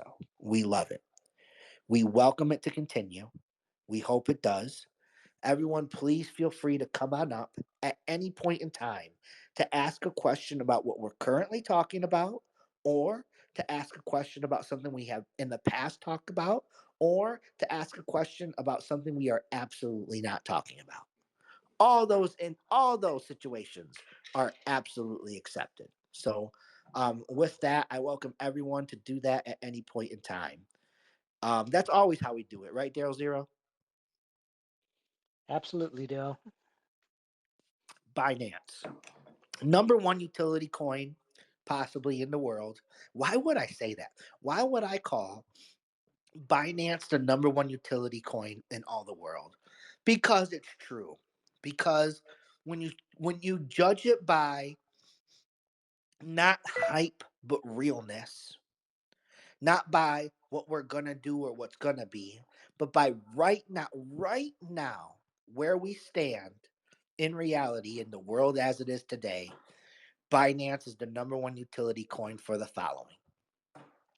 It's a digital asset that serves as the cornerstone of the number one cryptocurrency exchange in all the world.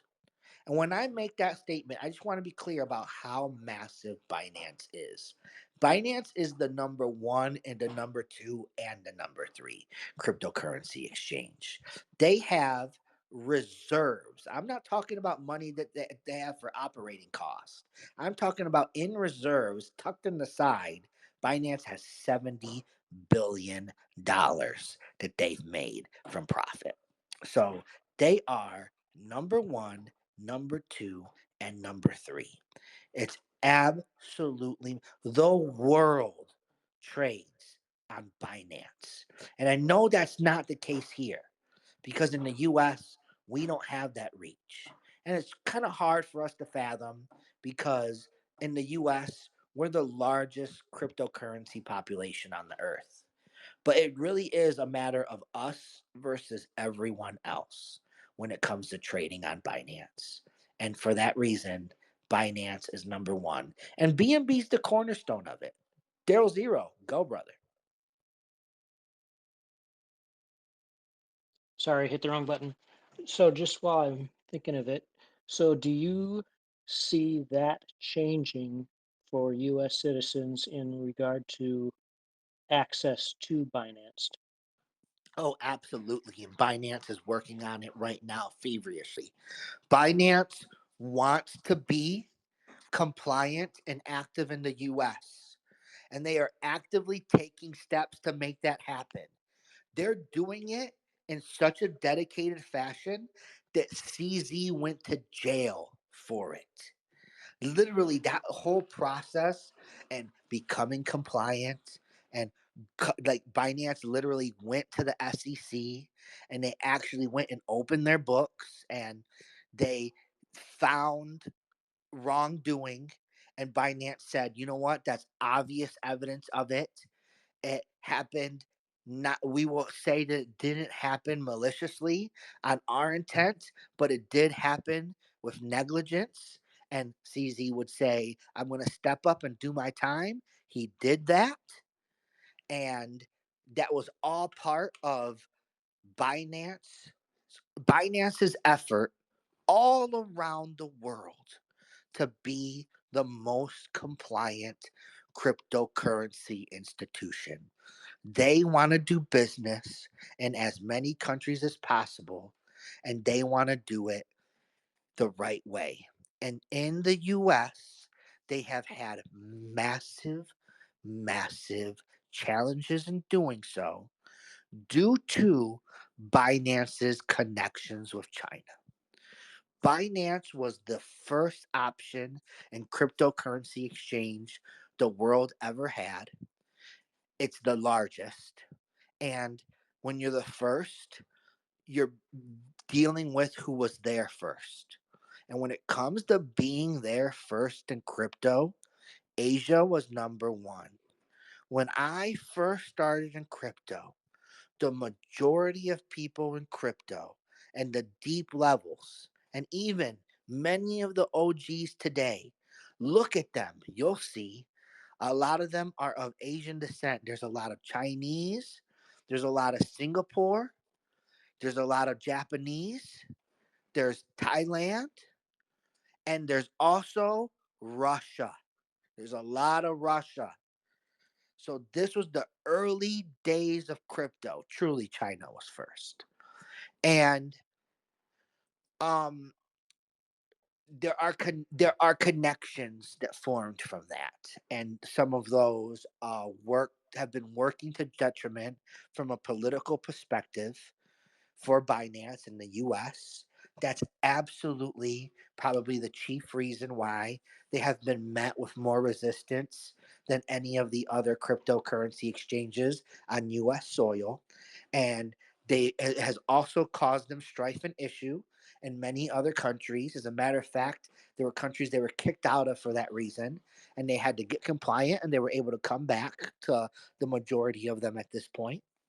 However, I absolutely predict that Binance will become a US cryptocurrency exchange. And I want to be clear about that statement because right now we have Binance US, but it's very important to understand that Binance US is a complete separate business entity, registered completely separate, different CEO, different wallets, different liquidity. Before, not completely separated that liquidity, but now the bookkeeping has been solidified and it's been done.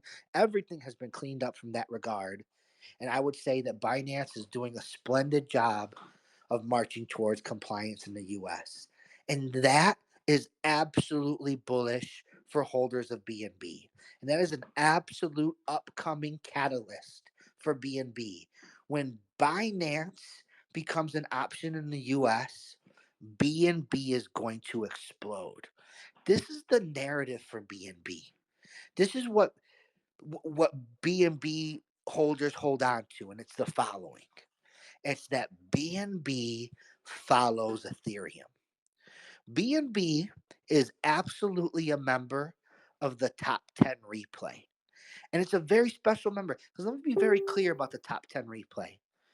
It doesn't only hold to cryptos that fall out of the top 10, it also holds to the top 5 and the top 3. So the top 10 replay can also be called the top 5 replay and the top 3 replay. And it's the same first verse, it's second verse same as the first.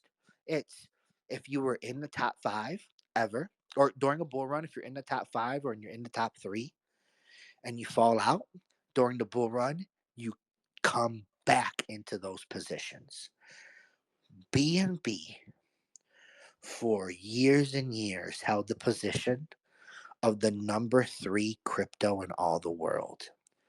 And it did so performing as one of the top cryptos every bull run, and it always had the narrative. BNB holders always held on to this narrative that it was the next, that it was performing the next Ethereum. That what Ethereum does is a predictor for what's coming to BNB. And I'm coming now to say that for all those years it had been true, but now it's not true. I honestly, but I mean, we have cycle after cycle seen BNB outperform Ethereum, slightly outperform Ethereum. And now I really think that it has the potential to significantly outperform Ethereum. A market cap argument. Ethereum's getting very, very large. The performance to be had in Ethereum is becoming narrower and narrower and more so in the past. And so opportunity is being more has been grabbed more in Ethereum than there is to be had in BNB. That's just a natural fact. They're at a different point in their progressions as markets, and Ethereum is further along. And so that means there's more opportunity in BNB naturally. And that realization and that attractiveness to the market, that just breeds the potential to outperform Ethereum. And it's part of the reason why it continuously does. Also, there are some mechanisms that perform scarcity with BNB. And BNB is now deflationary. It's deflationary based on its volume and what happens through the number one exchange in all of crypto. Truly, it is Binance's exchange that burns BNB. And so this is absolutely this burning has been happening for quite a while now, and it's may not be major or super significant, but it's absolutely going to have a weight in the volatility and the way the chart will move for BNB. Um, Anything else in regards to so BNB's utility? I'm sorry, I just want to make sure I hit all points on the first case point here because I harped a lot on BNB's utility in terms of its exchange. But that is not the only story to tell in terms of BNB's utility. BNB is also the cornerstone of one of the top blockchains in all the world. The Binance Smart Chain has last bull run had more DeFi on it than Ethereum for the entirety of the bull run. And it makes common sense because the Binance Smart Chain consistently outperforms Ethereum in affordability. It is a fraction of the It is a fraction of the cost for transactions to be placed on Binance Smart Chain than Ethereum. And that's not only true during the bull run, that is true 24/7, 365 since the dawn of time for Binance and Ethereum. Binance outperforms Ethereum in attraction and transactions, both speed and price, and it's not even close. The next point about the cornerstone of BNB's utility and why I say it's the number one utility. If I haven't sold you yet on the realness and the significance of BNB's utility, this one might be an eye opener for you. This is one of the biggest kept secrets in all of crypto. And what I'm about to tell you, in my opinion, is the smartest and most genius thing CZ has ever done. It's a window into the OGs of crypto. So, so one of the strategies that we use, so everyone knows we have incredible insight and we make incredible calls and we seem to have incredible connects, and that's absolutely true. But it's not everything. One of our key strategies is that since we've been here for so long and we've been watching for so long is we've been able to identify some very special wallets. These investigations into these wallets, these investigations are not only carried on by myself. I would say that my team is not the only one involved in this. This is like a multi-team, multi-cycle investigation that is always being done. We're always hunting and trying to find special wallets, who they belong to, how they're moving, and to predict what's going to happen from where those wallets send their money and to the deployers that they send it to and to the wallets that they send it to wallets. Those wallets um, get associated with the creation of liquidity on a blockchain, and boom, we see what's going to happen. Is essentially how it works. Now, this investigation changed and had a big, significant happening over the years with the growth and the solidification of the smartest thing CZ and Binance has ever done, and truly what is one of the biggest kept secrets in all of crypto, and that is the Binance Peg coins. Binance Peg coins. Peg tokens on Binance. If you look at those wallets, in those wallets, the most powerful OGs move. You'll see money flow through there, and if you'll follow it, you can find out how the world moves. And the reason for this is very simple. What CZ did with Peg was he created on the Binance blockchain, he created mirror digital assets of other digital assets. For example, my favorite one is Peg Ethereum. I love Peg Ethereum. Peg Ethereum is the world's best Ethereum. It's the number one Ethereum. It's the Ethereum that's better than Ethereum. Peg Ethereum is Ethereum on the Binance blockchain. It's Ethereum, second for second, dollar for dollar. Whatever price you can get Ethereum for on Ethereum's blockchain or any other crypto exchange, you can get it on Binance Peg. And the difference is when you buy Binance Peg, you don't get Ethereum. You get something way better. You get Peg Ethereum. And what does that mean? Why is it better? It's better because it's more affordable. When I invest in Ethereum and I buy Ethereum to buy and sell, that's never Ethereum. That's a sucker's game. So expensive.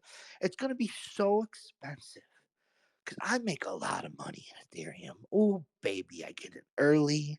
I know what it's gonna do. I go in heavy because Ethereum delivers that confidence, and so you can really wallop into it. And so people do big cash outs on the Ethereum block. Like Ethereum produces huge gains.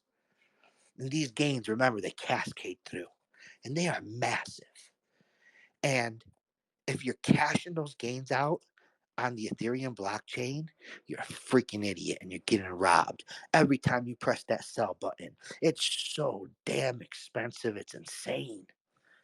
This happens every bull run. It happens by design, and they call it congestion, and they say this and they say that, and it's absolutely on purpose. And they make so much money off of it, and you don't have to fall victim to it because you have Peg Binance. If you're an OG, you do, and you know that if you're gonna have your bag of Ethereum to buy and sell, which every OG does every single bull run, you buy and sell Peg Ethereum because you're going to get the same performance out of Ethereum. But when that time comes to sell, that transaction's going to cost you a few bucks rather than a few 100 grand or a few 10 grand or a few whatever crazy prices is going on Ethereum's blockchain. It gets absolutely massive on the exchanges when you go to sell, you're not only selling and paying the price of the magnanimous gas fees. Those big gas fees also affect and cause big exchange fees. They go hand in hand. One causes the other. And so it really gets expensive for people. People end up losing large percentages of their gains. Like literally, I have seen cases of people who move out of to claim profits on Ethereum, and they move into a stable or they move into a meme from Ethereum, and they do it on Uniswap, or they do it on one of the other decentralized exchanges, and they have a big payday and they make a big transaction sell of Ethereum. And it's like, let's say it's like many tens of thousands of dollars, or maybe even hundreds of thousands of dollars. And that transaction, the exchange, the decentralized exchange, will charge them double digit percentages. I've seen as much as 20% for the transaction. It's absolutely crazy. It's totally insane. I mean, and if they're not charging that crazy stuff, they're still charging crazy. Like they're charging 2, 3, 4%. That's big money on those dollars. That's money you don't have to pay if you are doing the exact same thing and the exact same asset in a better blockchain. And Binance, Peg, oh, there's so many of them. All the top runners, all the top gainers, all the best ones get made into Binance pegs. And they're all ones that are on Ethereum and are super expensive and do super well because of Ethereum's volume. And they're mimicked second per second, dollar for dollar. Because what Binance does is they buy a pool, liquidity pool of that very asset. And their pool, as you buy and you sell that asset, they are buying and selling the asset as well to maintain the pool. And they maintain the price on their blockchain this way, dollar for dollar, second for second. So that for you, what you're buying is no difference except for the cost that it takes for you to buy it. And of all the reasons why I call Binance the number one utility token in the world, this is the number one reason. Because we have seen nothing has made CZ more money than Binance Peg. Nothing. He gets paid double digit billions off of that every month during the bull run. He makes hundreds of billions every bull cycle off of Binance Peg. So much money runs through it. All the top OGs use it. And all that money has to flow through BNB. It's incredible. And that's the reason why BNB is reaches number 3 and is a top 10 replayer. Um let's see. Another case point for Binance, going back to his exchange, is that Binance sees a command of the new volume. It sees this command of new volume, and it has this grip on it, and it commands it through exchange listings. You know this to be true. You can conceptualize this anecdotally. You have seen the the catalyst that a Binance listing can get. And the result of that catalyst is always massive volume. Getting on Binance explodes tokens and coins. And that explosion happens mostly on Binance, okay? It's common sense.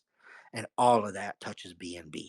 And those are the reasons why that BNB is a top 10 replay to return to the top 3, and potentially is always one of the top performers in every bull run. And look at it right now. Look at the chart. It's not the most sexy look. It's already, pushing new all-time highs, and it's already performing incredibly. It literally thinks it's Bitcoin. It thinks it's Bitcoin. But you have to have a different analytical perspective for BNB. I mean, its all-time high is 658 something, and we're sitting at 624.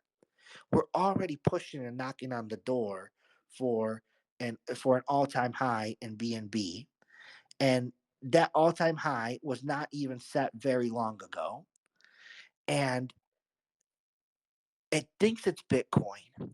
And to many investors right now looking for price discovery, it's not going to look very sexy to them if they look at the chart. But that I'm here to argue that's a misnomer. That is a misleading data point. That you should not be using the chart to gauge BNB's performance. Remember, we got to throw market cap out the window. Sometimes that means we got to throw current price performance out the window. BNB is going to do what Ethereum did last cycle. What Ethereum did last cycle was it set new all time highs extremely early. And what that brought about was that brought about a whole bunch of um, confusion and darkness about what the top for Ethereum would be.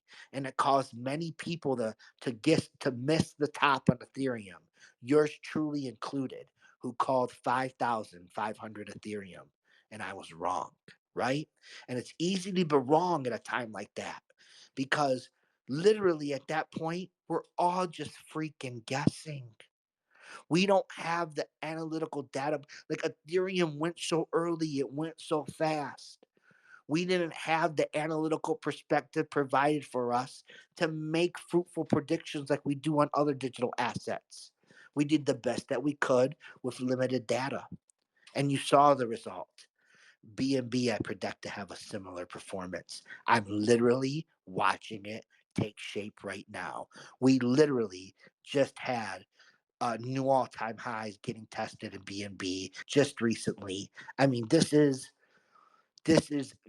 very similar to how Ethereum performed in the past, and that's always been the narrative of BNB, that it follows Ethereum. 1,500 BNB this cycle, easy. 1,500 BNB, easy.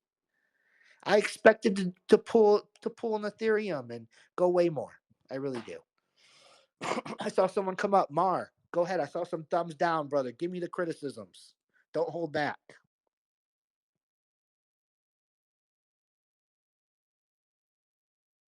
Go ahead, Mar. The floor is yours, brother.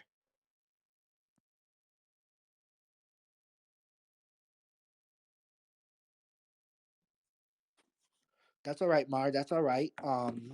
Maybe you're having some technical difficulties. If it's helpful, maybe try hopping down and then requesting again. I'll bring you back up. Sometimes that works.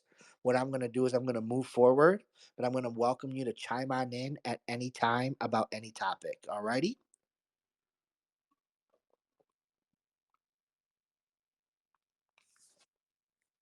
All right. Okay, let's see. BNB. Anything else? I've said my piece with BNB. Had a lot to talk about with BNB. That went for a while. You see how we could be here all night. BNB, 1,500 at least. It's going to enter no man's land. It's really hard for me to give a top on BNB. Look at where it's at. It's already approaching no man's land. Like what? Look at BNB's chart right now. What freaking type of future predictor do I have? You know, it's already done it. So it's going to be very interesting. And let me tell you, before I move on from BNB, let me zoom out and tell you what all this means. Listen to what I just said. I said that it's already entering the dark. That it's already past all. It's already performed and played out all its past performance, and that there's almost nothing but darkness ahead of it. What does this mean? And that this is what does this mean in comparison to where we are in the market? Mar, no reason to put the hand up, brother. Come on. The floor is yours. Yep. Go ahead, Mark. Yes, yes. Thank you for having I me saw up. some Let me thumbs first down. of all, Don't hold back, brother. Tell me what's on your mind. uh, yeah. First of all, thank you for having me up. I did hear you. I just couldn't get. I was hearing you, and I couldn't get to the phone. I figured Uh, there was something like I'm like, no, I'm not having technical issues, but yeah. No, I was putting thumbs down because let me tell you something, buddy. Uh, I'm allowed in these spaces, and it's unbelievable how it's unreal how you hear people talk about the CEO of Binance. CZ. Uh, this year, by the way, my memory goes out, even though I've talked about him a million times. But and you go to these spaces and you listen to conversations of Cardano and XRP, which haven't done anything when it comes to price and chart, because everyone speaks about, oh, we're building, we're building, we're building. Listen, people care about charts too. They care that they bought these things at higher prices. They do. And they want to believe that they don't. They do. And it's unreal how, I'm going to tell you why I was putting thumbs down. Maybe I heard you wrong. Maybe I heard wrong, but BNB is the only top 10 asset in the last bull market, other than Bitcoin, that hit all time highs during the last run that we had back between November and March. BNB hit 700, almost $720. It went over $40 from all Let me time clean high. up your statement, Mar. I think what you're trying to say is the following. You're trying to say that other than Bitcoin, BNB has been the top percentage performer for the last two cycles. Right, right. And I don't know exactly about percentage, but all I know It's a is that Ethereum hit 4,800. It didn't even get near there. the And the last bull run. It did. BNB did roughly 800%. The oh robo, yeah, yeah, the bull run before that, it did roughly 1,200%. right, right. Yeah, but it's the That's up. only two coins that have been able to hit new all-time highs in 2024 is BNB and Bitcoin. And I'm gonna get to the point of Cardano and XP. Everyone talks about Cardano. You go to spaces, you never hear anyone talk about BNB, No one. which I'm gonna lay No, down the it's been nukes right performing now. like Bitcoin this whole time. Right. No, and everyone's fucking ignoring it. And let me Don't tell you, know. brother, it's by design. When people Right. talk about BNB, they take the text away. They don't want Right. people knowing. Right. It's like It's I feel like do what BNB it always is does, be a top performer. right. I feel like BNB is Donald Trump in 2016. Everyone was voting for him, but they didn't want to say they're voting for him. Like BNB, nobody wants to say they're buying it, which they do. For me, it's my second biggest holding in my Eye, but listen, portfolio. I don't know you from Adam, but you got an eye, Mar. You got an eye, Yeah. brother. No. You And pay here comes attention. You're right. You're 100% correct in everything that you said. and here comes the my statement where I put people sometimes to like they stay quiet and they're like, oh shit. It's the only coin that actually has a real world business. Only one. One of the It's few the number ones. one like I said, the number one Yeah. utility crypto there has It ever been is. in the world. It's the only one, Period. the realest freaking crypto in the world, the realest one. Yeah. Period. And I be honest, my second biggest holding, and it should have been number one, but I just wasn't smart enough. And yes, let me tell you, you said 14, 1500. I'll be disappointed if we don't hit $2,000. Yeah, no, I'll no, be no. very I say disappointed. 14, 1500, and then I say, and I expect it to explode past that. What I say is 1500 easy. And then I go, Easy. I Yeah. expect it to explode past that. But the thing E- is that here's what's going to happen. This is why I say 1500, Mar. This is why I say it. Because Ethereum made 1500 such a major benchmark. Ethereum played and danced around with 1500 for so damn long, and investors have got that number in their mind, and that's gonna be a freaking milestone for BNB.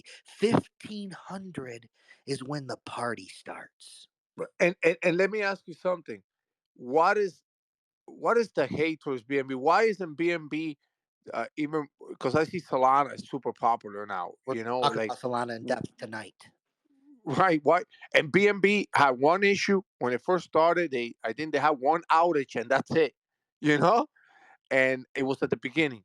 They've never had This any is the issues. this is the You reason. know, I'm gonna tell you right now why BNB goes under the rug, why BNB can't get no spotlight, why it can't get no shine, why it get pushed out of the US.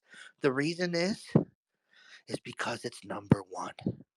When you're the top dog and you always have been and you always were and you're so far ahead, you get a lot of enemies. And there's everyone in crypto gunning to knock Binance off and replace them.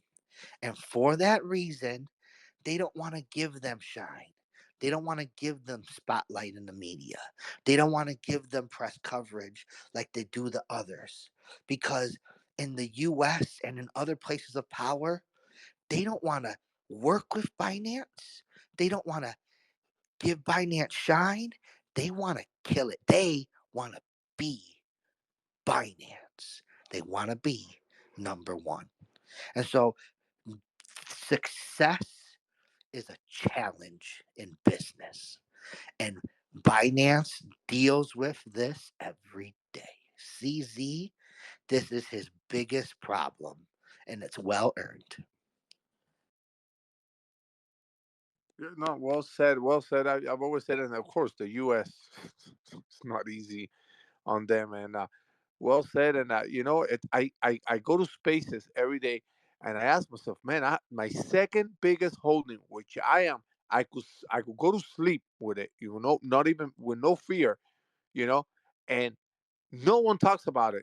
You're like the first individual I ever hear. I was shocked. I'm like, is this man okay? Why is he talking about No BNB? one else talks He's about not BNB. not scared Brother, of you people. won't hear anybody tell you about the things about BNB that I say. Oh, no one will say it out loud. The things that I. No one's going to talk about how BNB is deflationary. No one's going to talk about that. No one's going to talk about its supply. No one's going to talk about its utility and what they've accomplished. No one in crypto will ever tell you about Binance Peg. You never freaking heard about it from anyone else. And I get skewered for mentioning it. I take so Oh, much shit for that. right. No, you're 100. I hit a follow on you. At least I say, oh, I got a BNB friend. Yeah, got a I'm friend. kidding. You got a friend. I like you, Mar. I like you. you know, I'm like, I got no, and I got people that respect it. They just don't talk about it, and they don't even talk about projects that are doing awesome on BNB. It's crazy. I'm thinking, is it a U.S. thing? That's a communist thing where Yeah, no, it's we're not the allowed U.S. to The talk U.S. about is their BNB number one here? enemy. Yeah, because they want to be them. Yeah, yeah, they want to be them. Yeah, absolutely. Everyone wants to Yeah. be them. Everyone wants a reserve of 70 billion. Yeah. Well, thank you for having me up, man. My Great. pleasure. It feels good that I'm not alone. Nope, nope, Feels nope. You got good. a great vision, Mar. You keep on. I don't Yeah. know. You listen to yourself and no one else. Yeah. And last thing, man, I hear all this real world asset. I'm like, this freaking coin has a real world. It is a real world asset. Realist in the world. It's the realist in the world. Yeah. Yep. Yeah. And you won't hear any other big name in crypto mention it but me. I'm the only one that'll say it. But they're all buying it because they all know it. I'll tell you that. Moving on. Let's see. What should we do next? I said let's do Soul next. Why not? We were kind of already tipping towards it, right? We'll do Solana, then we'll do Ethereum. Let's do Solana. They go hand in hand. Hey Dale, Oh, I'm gonna bring you back because you left off with the thing. What does all of this mean oh yeah. for So what does this BNB? all?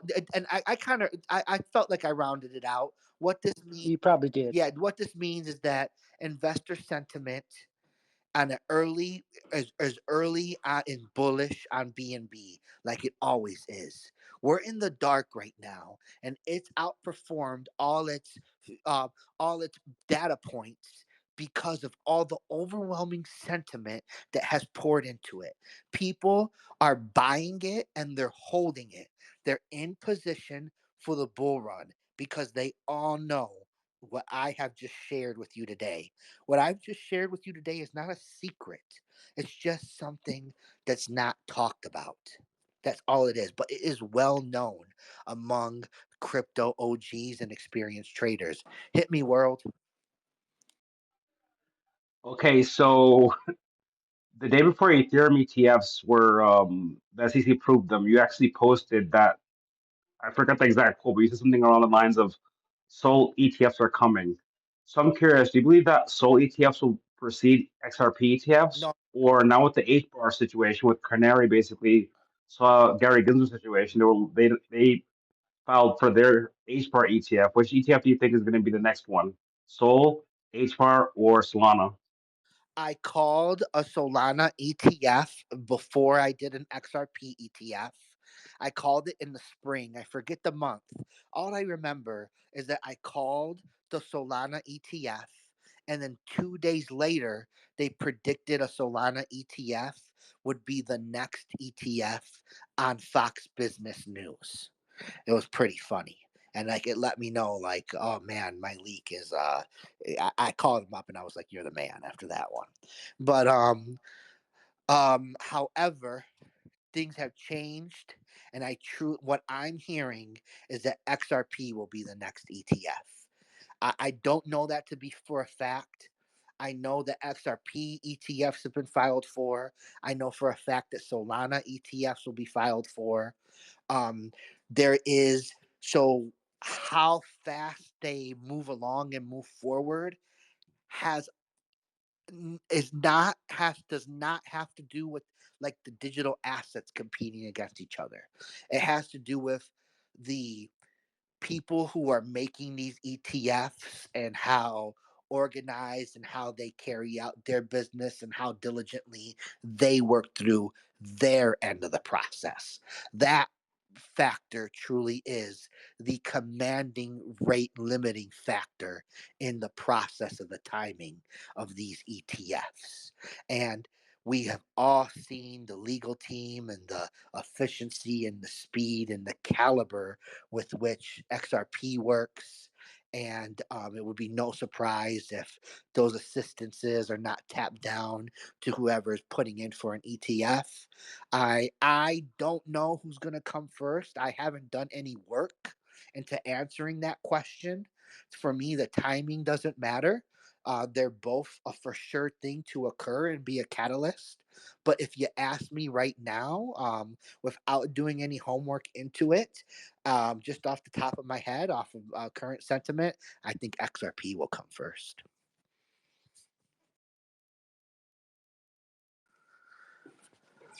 Good question. Good question, world.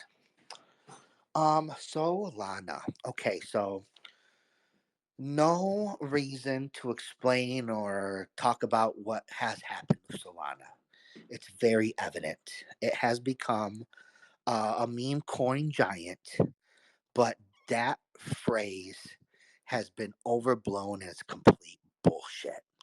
Let's be honest. Yes. So yeah, Solana has been seeing more recent launches during this bear market and new transition of meme volume than anything else. Yes, they're seeing the most meme volume right now. Yeah, they're the current meme king. So what is always my argument. Like what they're doing is absolutely nothing that is significant. What they have done, you take the top performing you take the top performing best crypto on Solana, and it's still wishing it was Doge or Shib. It prays it could be them. It it squabbles at their feet. It pales in comparison. And this is the story all the way on down the blockchain. I mean, the majority of their freaking tokens struggle to make it to double digit million market cap. It's all pathetic. It all is a fraction of what Ethereum and BNB have done every single bull run. And I don't think it's been enough. Now, the only way that Solana is going to do what everyone in Solana hopes it does. Everyone in Solana who talks about $800, $1,200 Solana, they're all hoping there's only one way that happens. There's only one freaking way that happens. And that is to steal the spot from Ethereum, to become the definition of a bull run. Ethereum is everyone's first blockchain. You see it statistically every single bull run. And the only way Solana's going to reach the numbers it totes, that at least that its hypers tote, is that if it steals that title away from Ethereum, if it does something no one has ever done before, mind you, if it can stay on long enough to do that. And I say this jokingly and begrudgingly because of all the blockchains in the world, no blockchain has had more outages than Solana. And I want to be very clear from an analytical perspective that Solana is the number one most manipulated digital asset in the history of crypto.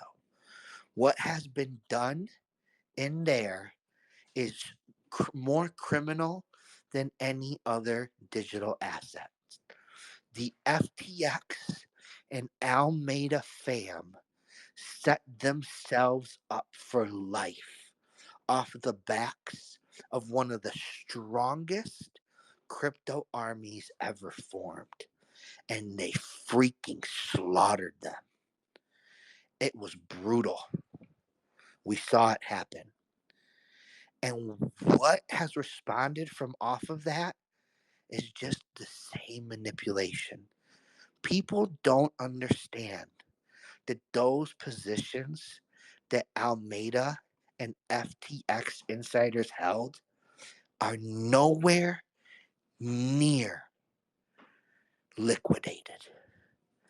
They are ready for round two.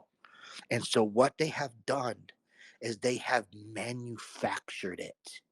You have seen them use the same. I mean, you saw them wield the the cabal power of crypto, the power to get in front of your face and to shape your thinking through media, social media, TV, print, magazine.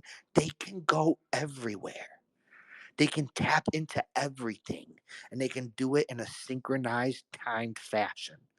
And they have done exactly this to create this round two meme revival for Solana, where they are again positioned to finish off their slaughter. See, they had so many freaking coins of Solana that when they dumped them all, they couldn't dump them all for a good price. So they had a whole bunch left that wasn't worth very much to them. And they said, oh, don't worry. We'll just do it again and make it big again. We have the power to do so. And this is absolutely what's happened. And everyone has followed along. I have never been bullish on Solana. This is despite the fact that I got in heavy on Solana at 14 freaking dollars. Man, my team was all over that bottom. We were in it hard.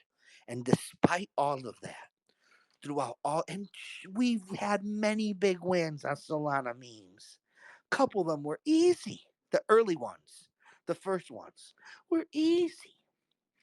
But we never, throughout all of that, have ever supported or publicly done any statements for Solana to our community. And the reason for that is this: we could not, in good conscience, do it because in our heart of hearts, we know the truth about Solana from a analytical perspective. And the truth about Solana is that the chips are stacked against you. And it's too, in my opinion, I don't support it for my community, for the community, not mine, don't support it for the community because it's too high level of a crypto play, in my opinion. And I'm going to tell you why right now. This is what it takes to win on Solana. So they've gotten very crafty now. So now when they do an outage of Solana, which they just recently did one, and they played it just like then again, they did this now for the third time. The new outage, this is what they do. Everyone all over can't sell their Solana at a new all-time high or as a new top approaches. Everyone wants to sell. They go to sell, they go to press the button, and all over. I mean, exchanges, all over. No matter what you're using, it won't execute. And everyone will go and look and they'll start to say, Solana's out. There's an outage. This is bullshit. This is manipulation. And for the third time now, they've played the following game. And they've said, no, no, no. Look at the blockchain. It's running. The blockchain's still on. And they're right. They're not lying. There's still nodes pinging. But it's become a high level play. And if you want to win on Solana, the way all the insiders win, you now have to do the following. Giving you it. Something a lot of people don't know how to do. You won't know how to do it, but this is what you have to do. Explaining how to do it. I'm not doing it here. But anyway, this is what you do. You have to find the geographic, and this is very possible to do on a blockchain. You have to find the geographical location of the active nodes, and that will lead you to the exchanges that they have still active and able to sell. Because what they do every outage, for the last three outages, they've played the following game where they've knocked it out. They've turned off the blockchain like they always do every outage. It's always manipulated, it's always on purpose. And but now what they're doing is they're not turning it all off. They're leaving nodes active in certain geographical locations because they have planned and pre-picked the spots where they're going to dump out the liquidity while no one else can.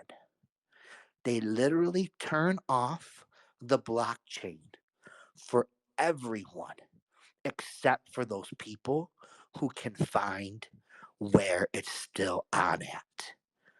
And when they're done with their transactions and they've liquidated the top, they turn it back on and you can have the scraps. They've played this game, watched them play it three times in a row now. And I, in good conscience, with all the multitude of low risk, low hanging fruit that the bull run provides, I just see no reason to offer that high fruit that's hard to reach and might injure you. You could break your neck going for that thing. And so, why risk it for that biscuit? There's plenty other ones within reach that are far tastier, in my opinion.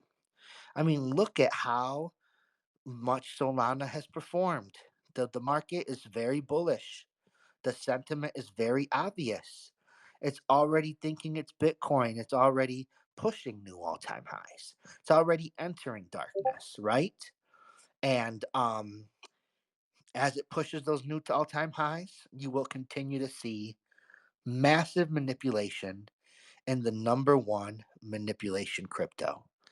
I will not be giving a projection for Solana because it is not an advised option on the alt list.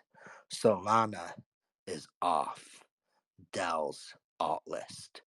Not saying it's not going to do well. It will have a bull run. I'm just saying this is what I'm saying. Let me be very clear about what I'm saying about Solana. I'm saying the following. I'm saying that on every single asset, all of them, there are 6 to 8% of winners.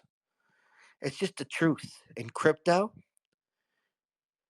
only people that are going to make money out of everyone that buys, only 6 to 8% of people are going to see at least one penny.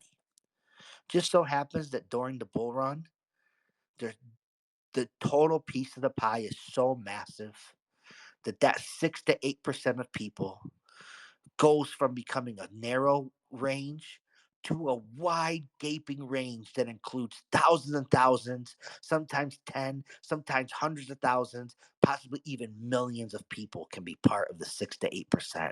It becomes very logical and reasonable to picture yourself as being one of those individuals. And it also becomes very clear to me that during this time, it is not a factor of skill or performance that determines who lands in that 6 to 8%, but rather it is a matter of pure aggressiveness.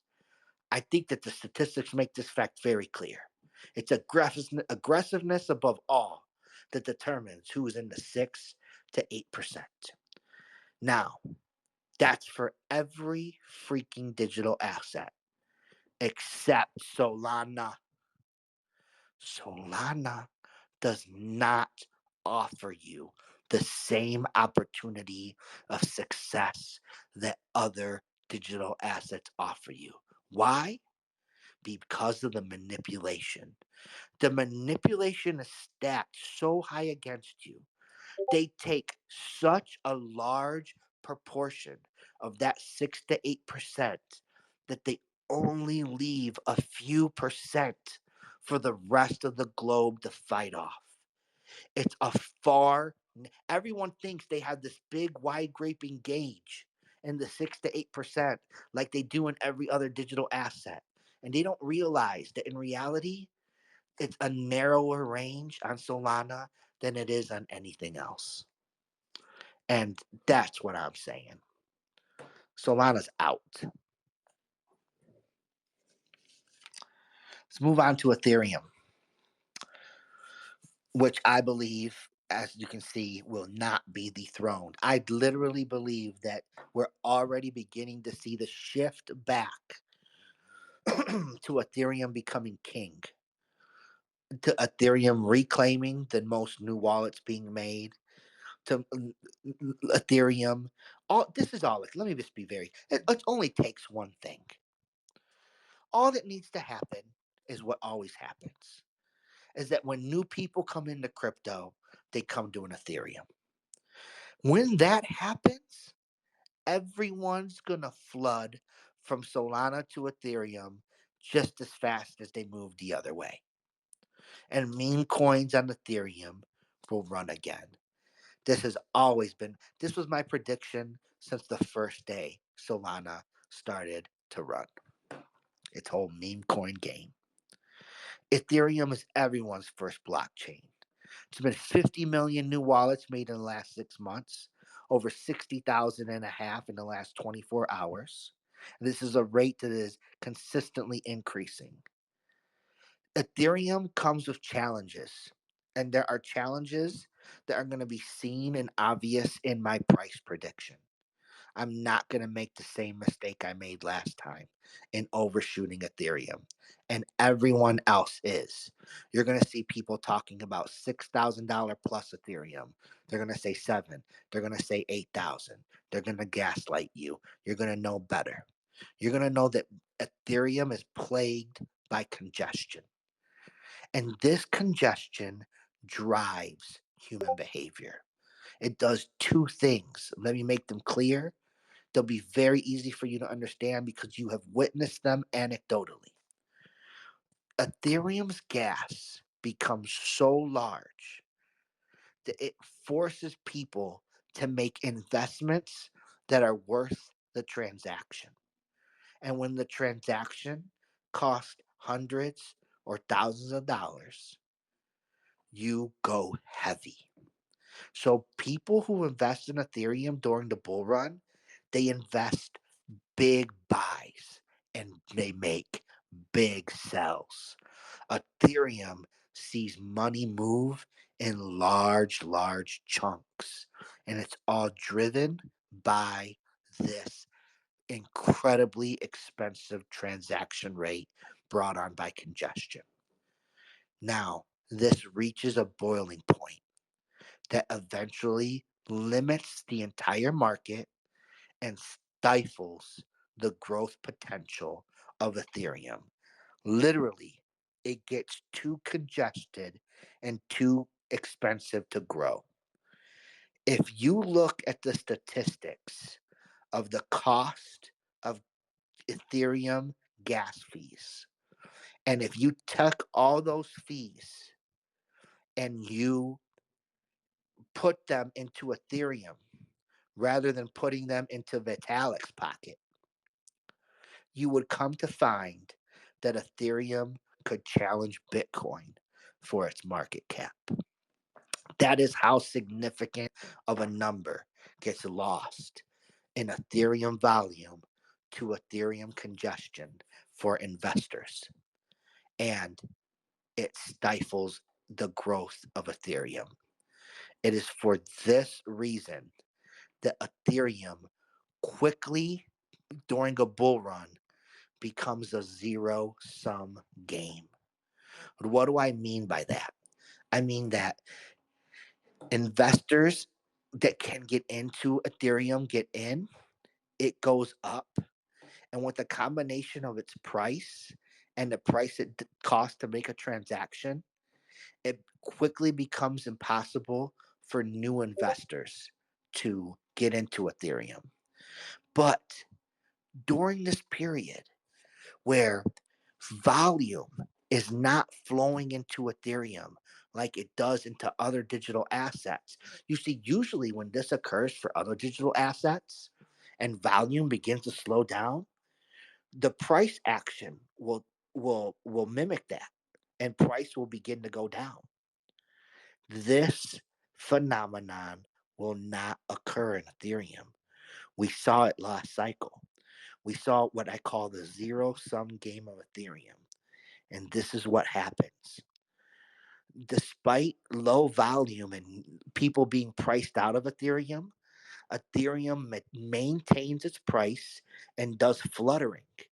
And it does this because there is money not being dumped in Ethereum, but rather cycling through Ethereum in the meme coins. The mid caps, the small caps, and the micro caps and the meme coin cycle. And that cascade keeps massive dollars on the Ethereum blockchain. So even though there's not a lot of money coming in, it's still holding well in price action. It's a zero sum game until the end of the cycle. We see it all the time now. Well, we've seen it very significantly, I should say. And we're going to start to see it more and more. I predict we'll see it again. 5,800 Ethereum. Moving on.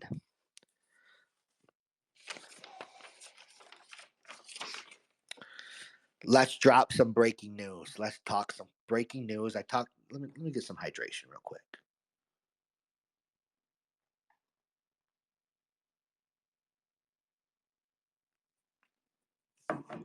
We are going into them, baby. We're going into them.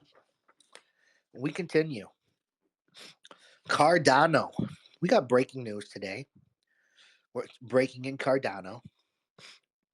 You already heard it start to whisper around.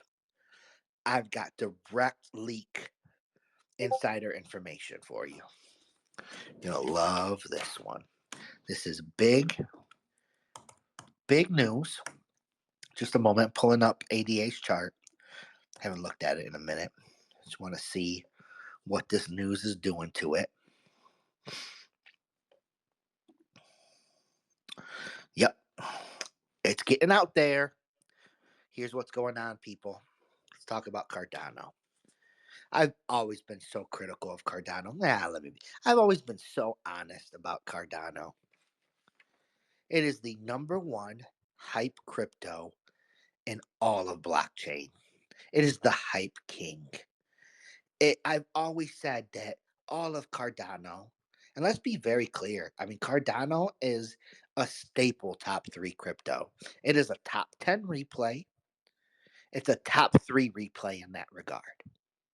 Cardano's an absolute bull run beast.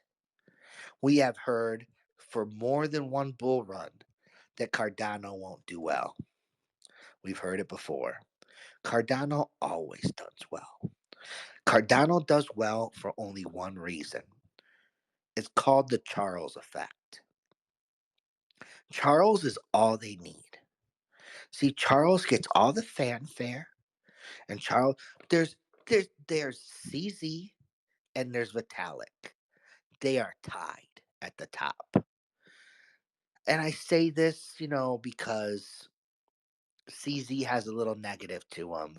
Vitalik kind of has spotless record. And so I view them as tied. Now, the number two face in all of crypto, because there's one A and one B. So the number two face in all of crypto is Charles Hoskinson. He's the number two because he was the right hand man of Vitalik. He was so critical in what Ethereum is today. And his departure and independence kind of took that fanfare. And Cardano is now the Charles effect. And despite not having a coding language that is easy or convenient for developers, despite not being able to produce meaningful smart contracts, despite having no NFT really utility, unlike other blockchains, despite having zero utility whatsoever as a blockchain, this coin has continuously performed every bull run. And it happens because of the Charles effect. Now, let's be very clear about what Cardano says it's going to be. It says it's going to be the absolute future. And Charles, I don't want to say he's been doing nothing, because if you're an OG and an insider, you know that Charles has been heavy in South Africa. What Charles has been doing in South Africa is he's been partnering with South African governments and getting them to assist him and to work as pilots for his blockchains, um, voting and uh, public administration utility. So Cardano wants to be the government's blockchain. Cardano wants to have the utility of running the most safe and secure elections and polling mechanisms. Cardano wants to be the government's blockchain upon which it uses to have all its social information, its social demographic, its citizen information, your IDs and everything. If it's up to Cardano, will be on their blockchain. They want to be the blockchain of the government, and they've been working to this regard and making incredible strides in South Africa. And until today, it has yielded absolutely nothing. But today, we have major, major breaking news. Here it is. Charles dropped a picture today, live at Tesla headquarters in Texas. He literally dropped a picture with him in front of one of Elon's rockets. I have insider information about that visit. Charles was not there to see rockets. There was a very high level US government meeting that was held. It was coordinated and put together with Elon. It included Donald Trump and his team, and it included Cardano and Charles Hawkinson and his team. The meeting was held together to discuss the future of US elections. It has become a top priority of this administration to secure the democracy of the US. They have been very, very evident and always been very, Elon has always been very steadfast in his belief and his preaching that elections should be done with voter ID and they should be done paper ballot. He's always said this. And this election, he learned a huge lesson. He learned that he believes he is wrong. He learned the danger of paper ballots and how they are, and he is now beginning, and so are other members of the US government that are beginning to be convinced that paper ballots are not the best option.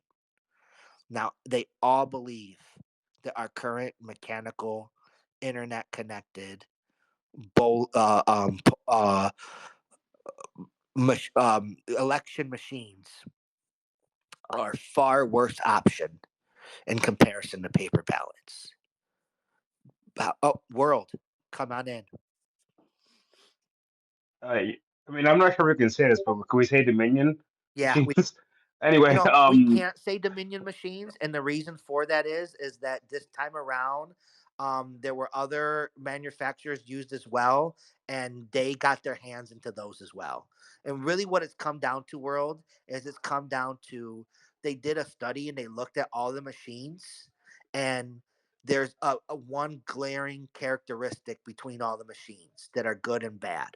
So the Dominion machines and all the machines like it are all connected to the internet.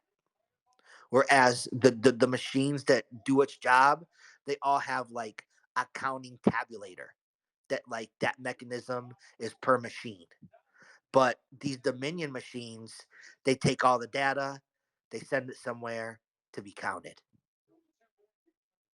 yeah, which I don't think is safe. But I also want to highlight the fact that with along with that news, they also mentioned that H bar is going to play a role as Yeah, well, we'll be talking. which I found was very interesting. We're going to talk about that role. No one, people are so confused about what H bar is. People are so confused about it and its role and how it will work in Cardano, period. We're going to shed a lot of light into that. We're going to talk about H bar. You know what? We're going to do it. We'll do it in the next time we speak. H bar is on the alt list and we're going to talk about it. It's not on the schedule to talk about tonight. We're going to talk about Cardano, but I'm going to be honest with you, world. um I got direct information about this meeting. Like what I'm telling you about this meeting and what happened and who was a part of it and what was discussed comes from a very high level. And that individual never said the word H bar to me. H bar was added in by all the H barbarians and by this Cardano army community. And it's been kind of tagged into this news and this narrative. And I don't have any confirmation for it to approve or dismiss it in any way. All I can say is that I got very specific word on what happened today when Charles went to visit Elon. I got very specific word on what was discussed. And I'm not sitting here to tell you that anything was sold or that anybody was convinced. But what I am here to tell you is that an opportunity has been extended to Cardano to solidify their confirmation that they've begun to convince the powers that be for the US government that they may hold an option to make the safest US elections occur on blockchain.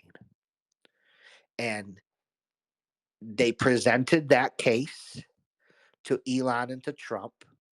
The opportunity for them became presented to them as conceptual frameworks shifted after this election in regards to paper ballots and plausible options to conduct an election process that favors democracy and protects it, and that there is a possible shift in a conceptual framework towards blockchain being the safest option, and that Charles is in cloud nine right now. They are celebrating, they are partying right now, celebrating the fact they get the opportunity to convince everyone.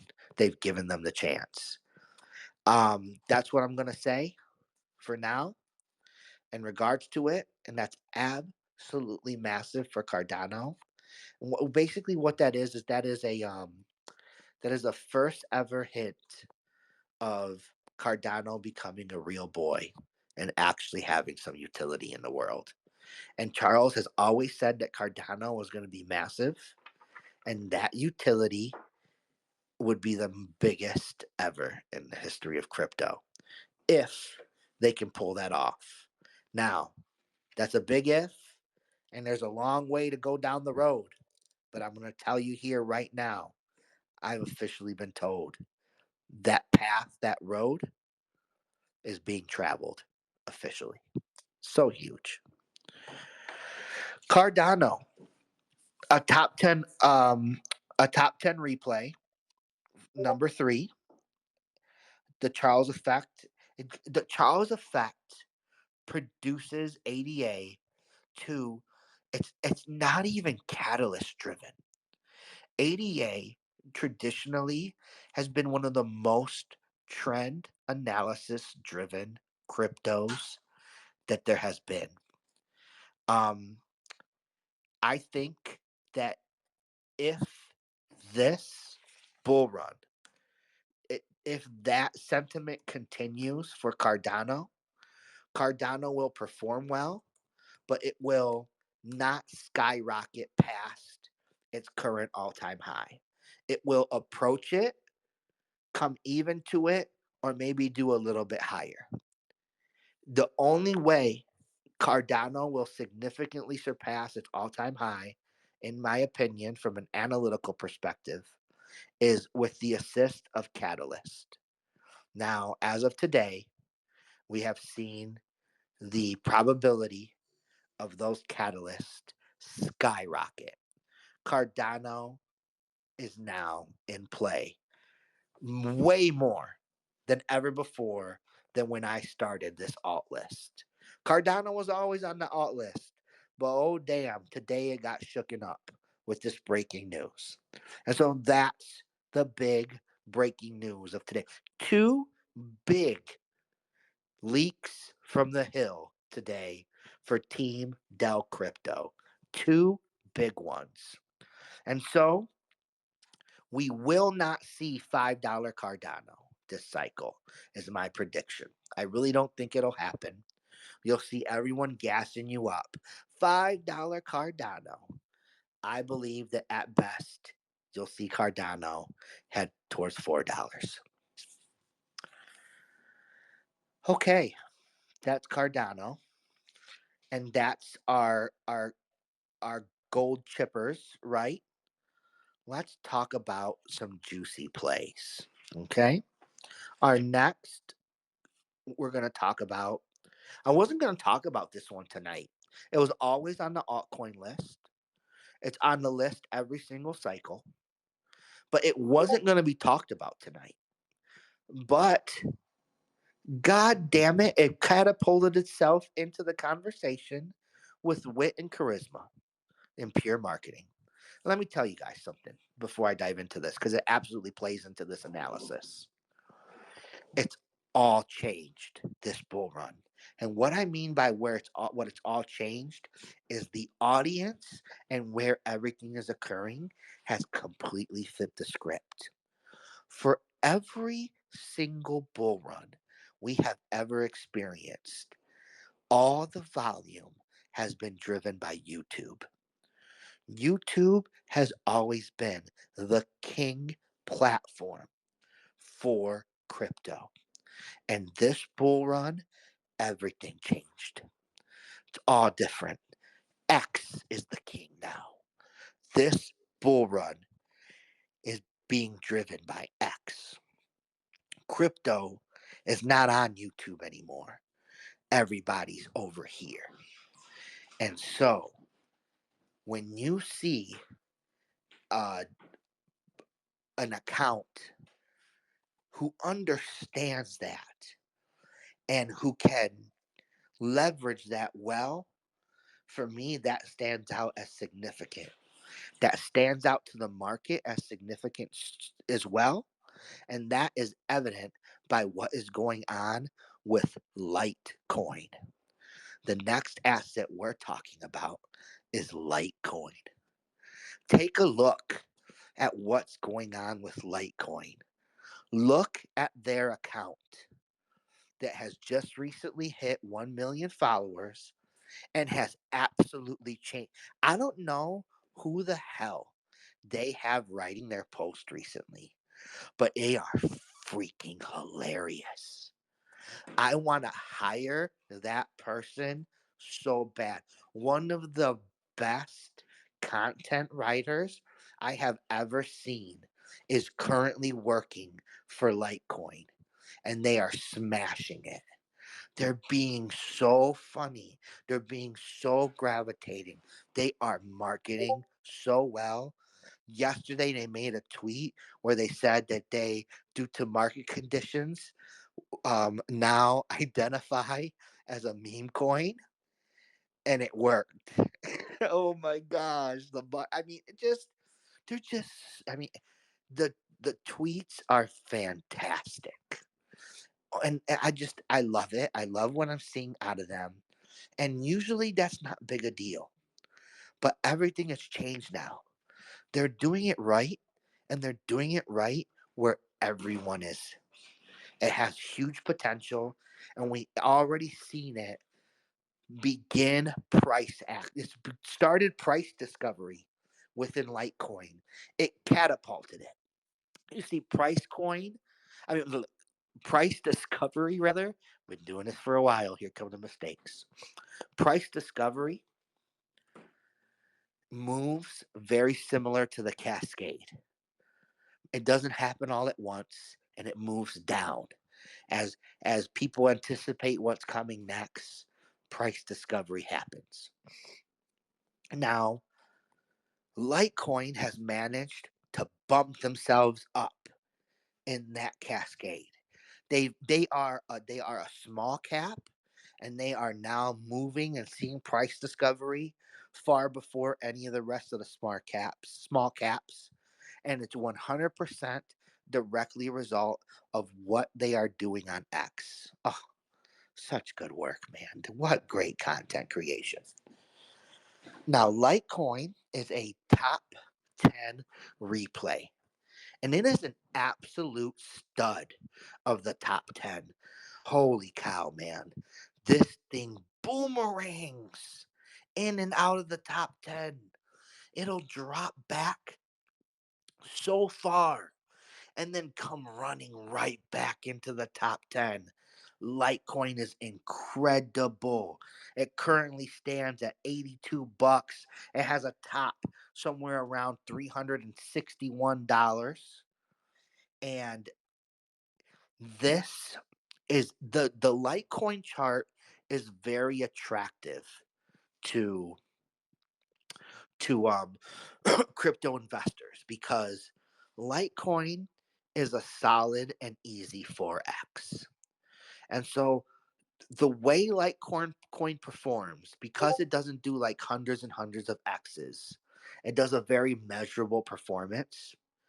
What happens in Litecoin is that, and it also due to the fact that Litecoin is such an OG play, Litecoin sees big buys. Just like Ethereum, money floods into Litecoin in the chunks. You see, people understand that in Litecoin, the best they're going to do is less than a 4x. And so they want to take big lump sums of money and they want to make those 2 or 3x. And they know that Litecoin is going to do that consistently. And this is always how Litecoin performs.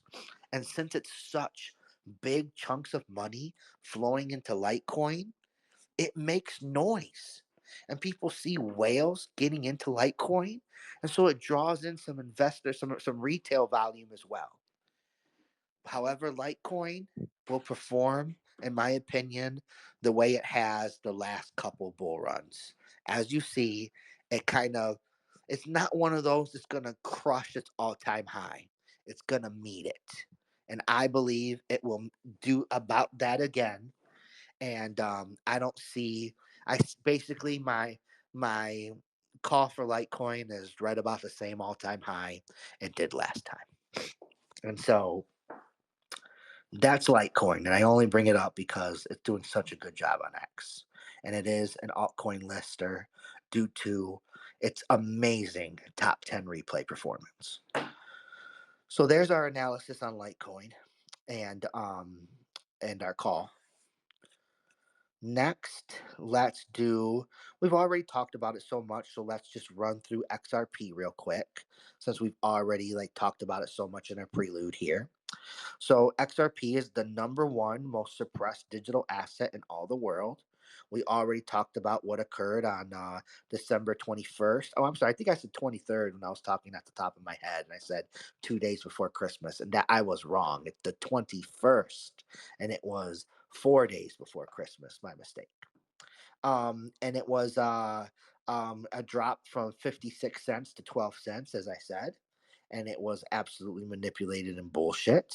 And it's all over. The lawsuit is over. Gary Gensler will resign to save face, and that no one who was working that case no longer has any power or ability to move it forward. They probably don't even have a job anymore. Um, XRP has XRP from an analytical perspective has shown and is poised to be a top performer of the entire bull run, maybe the number one top performer. It's really, for me, it has, if Bitcoin's going to be top outperformed by anyone, XRP has the best potential, and it shows itself in the chart. And I'll give you the evidence case as to why. XRP has been run through the ringer. They have tried to shake your hands out of XRP for the last 2 years, actively and aggressively. And the market refuses to budge. They will not dump below 48 cents XRP. XRP doesn't barely sees daylight under 50 cents. 50 cents is the level. 50 cents. Everyone's in it to win it. They could not shake it down any lower. It's through all the bullshit and through all, and yeah, I've heard the FUD.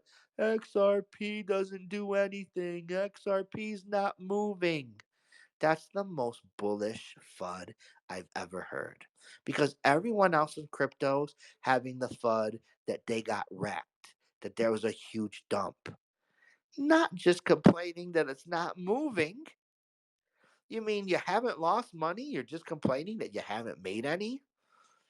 This is a broad strokes, clear tip and insight into market sentiment. The market is bullish and they are hodling XRP like no other crypto asset has ever been hodled except for Bitcoin. The hodl on XRP is 5-star nuclear. We have gone epic levels of hodl with XRP. And it's so bullish. It presents such a strong base upon which this crypto can grow and see amazing growth this bull run as its suppression is lifted. No one dumps XRP.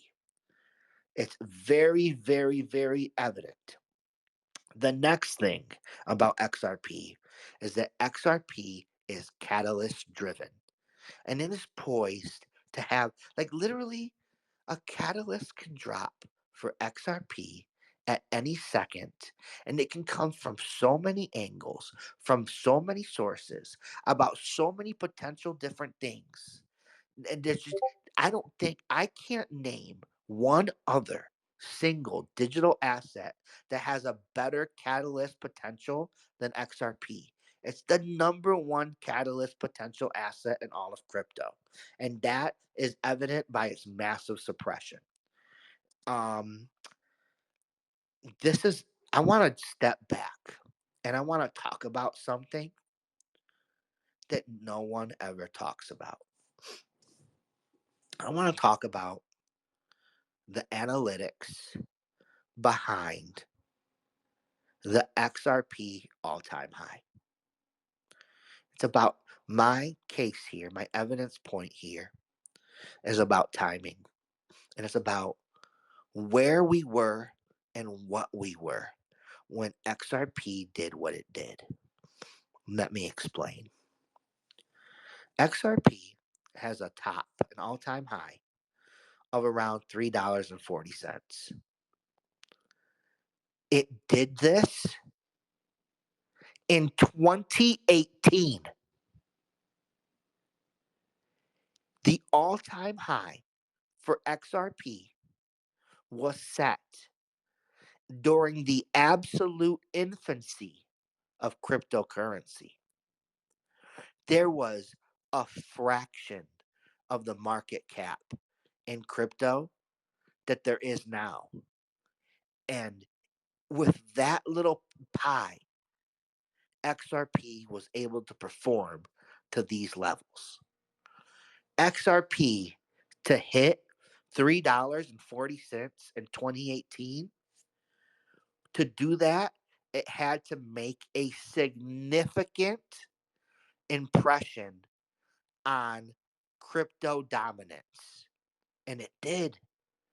It ran up there and it began to rival and get into the conversation of crypto dominance with Ethereum and Bitcoin. That's how large XRP was. And it did all of that with barely anything to work with.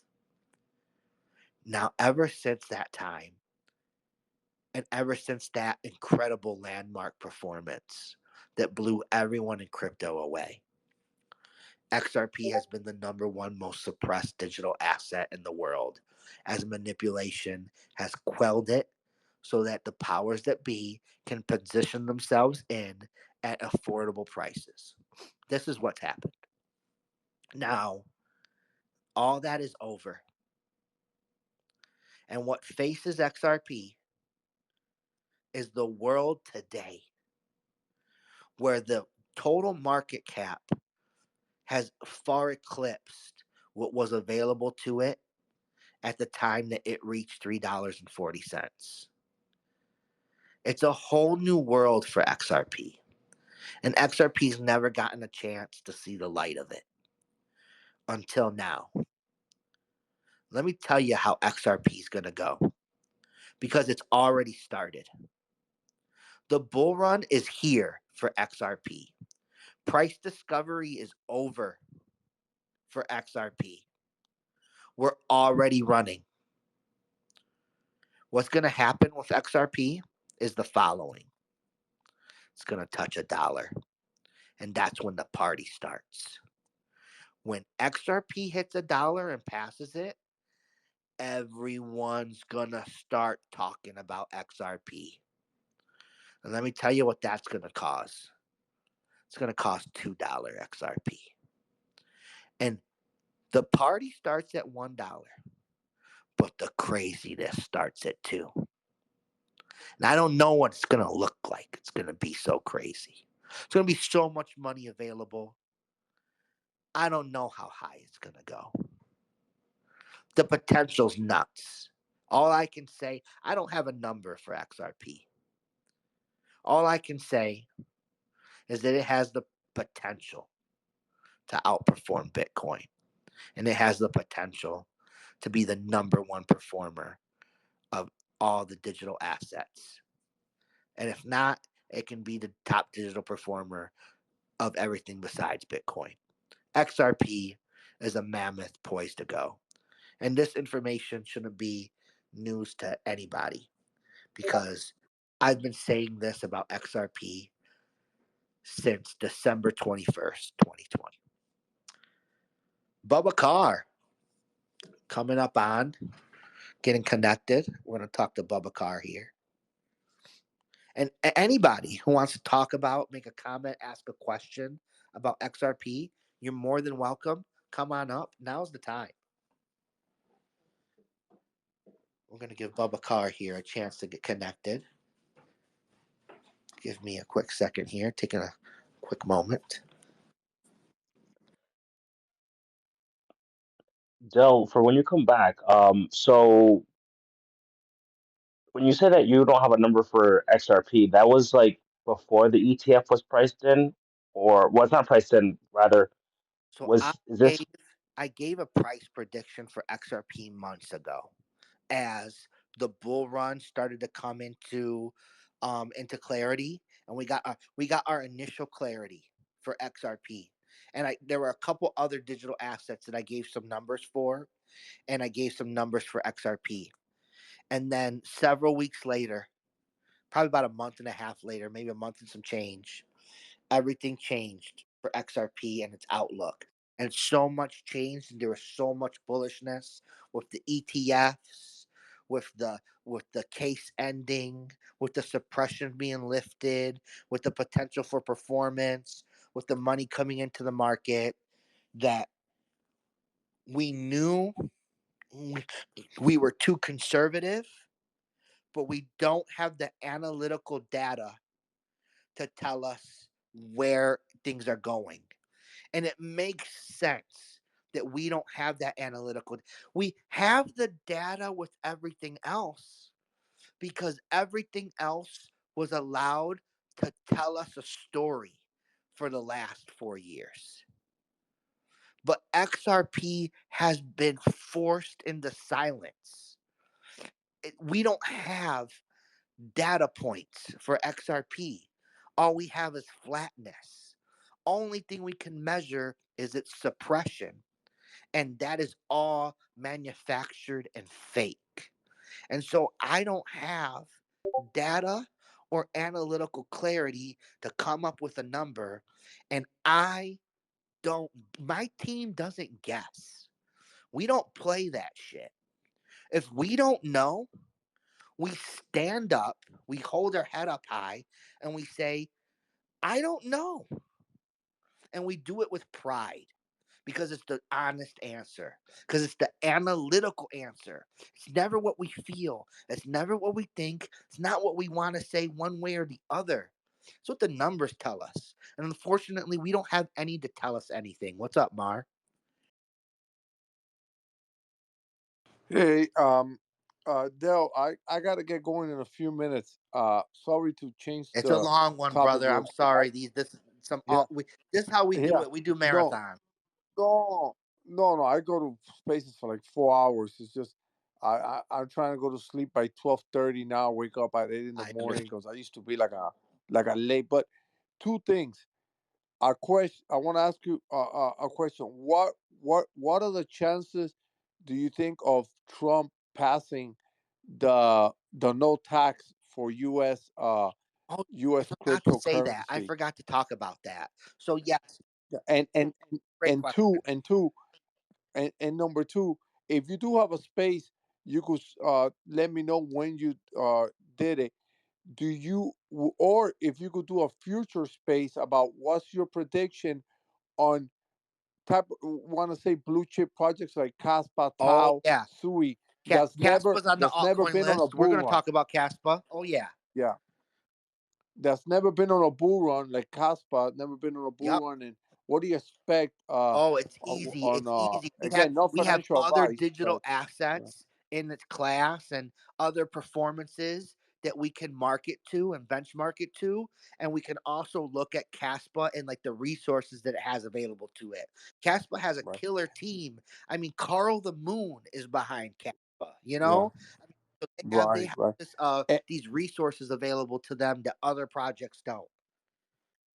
and just to, on my opinion, we're all waiting for Gensler to get fired, Trump to get finally come into office for crypto to go crazy. But I truly believe that if this no tax uh, law passes, that will bring a lot of liquidity, especially Trill from our traders in the stock market. trillions.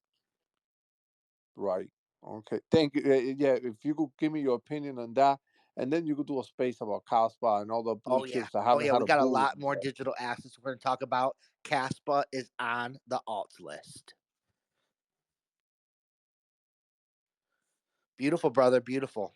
Um yes, XRP always delivers some conversation. Rest easy, Mar. It was a pleasure talking to you tonight, man. But yeah, world, that's what I feel about XRP, and that's why I don't have a number. It's because we don't want to guess, and we refuse to guess, and we don't have the data that we haven't been privy to it. All the data that we need has been suppressed for 4 years. What am I supposed to read? The bullshit? I can't use that. Garbage in, garbage out. This is the peril of analytics. This is my number one crutch. This is why in analytics, you live by the sword, you die by the sword, and the sword is the data, and that blade is sharp. So we're moving on here. And I think at this point, real quick, before we move on, and I'll just let you know that the next one we're talking about is SHIB. Yeah, that's right. Talking about SHIB tonight, baby. Now, we're doing a limited SHIB. We're doing a SHIB just like we're giving SHIB the same attention tonight that we've given all the other cryptos. And let me tell you, that's a disservice and I can't allow it. That's bullshit. There's too much to talk about with SHIB. There's too much that's coming. There's too much perspective that I have to provide. It requires a whole AMA all to itself. There's a very special SHIB AMA coming. We're going to do a SHIB Army State of the Union address from Stel Crypto. That's exactly what's coming. And tonight, we're just going to talk about SHIB in terms of its alt list status. So we'll hit it in that regard. But before we do that, a quick word about our sponsor. Thank you very much to Amore Aligners for making this possible and being able to turn this into a multi-day event. Just to shine some light on Amore Aligners, one of the most innovative telehealth solutions that have been created. It's a teleorthodontic solution. What they have done is they are a company that produces and manufactures their own invisible clear oral aligners. We're talking about the most advanced and state of the art way to do orthodontic treatment. And what they have done is they have created the most affordable access to a U.S. board certified orthodontist that there is available on the planet. They've done it through very simple and common sense means where they eliminated the middleman. They create it themselves, they make it themselves, and they execute the treatment with their own U.S. board certified orthodontist. And so this allows them to get incredible results. Think about Smile Direct Club, but instead of using dentists, you use people who have the experience and knowledge to do the work every step of the way. At a more orthodontic aligners, every patient gets assigned to one orthodontist who will see and treat them throughout the completion of their treatment and will make by hand every single one of their oral invisible aligners. Their entire case from beginning to end is done by their personal US board certified orthodontist, and top and bottom full arch treatment, an entire treatment top and bottom with the Amore aligners begins at $8.99. The most affordable access to a U.S. board certified orthodontist. They can be accessed at Amore Aligners. That's their tag. Or they can be found at amoresmiles.com.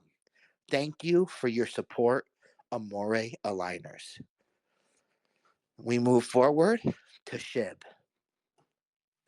And just let me say, it's not a coincidence. I was asked to wait and put it to speak about Amore Aligners right before I spoke about SHIB. And that is not by coincidence. I digress. SHIB. God, I'm so bullish on this freaking thing. So bullish. I'm incredibly bullish. Why am I bullish? Let's talk about it. I'm not bullish because I like it. I'm not bullish because I think I should be. It has nothing to do with how I feel. I'm bullish because the data commands that I be. Let me tell you how the correction that SHIB saw this bull run is one of the most bullish setups for what's to come for Shiba Inu. It's absolutely bullish. Let me talk about it. You see, all other memes suffer 90% plus corrections in a bull run. SHIB hit its all time high on October 27th, 2021. I remember this date like the back of my hand. Let me just, if I can just digress and tell the story of this day.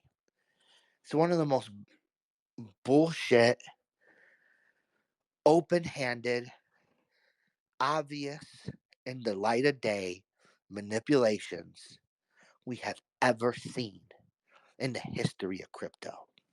It was the first time that crypto was getting so big so fast that it forced the powers that be to show their hand and give evidence that they exist. And here's what happened. On this day, October 21st, 2020, SHIB skyrocketed towards a new all time high. It hit all time high after all time high after all time high. It was catapulting. It had gone completely vertical. It was its chart formation was a full straight vertical line for hours.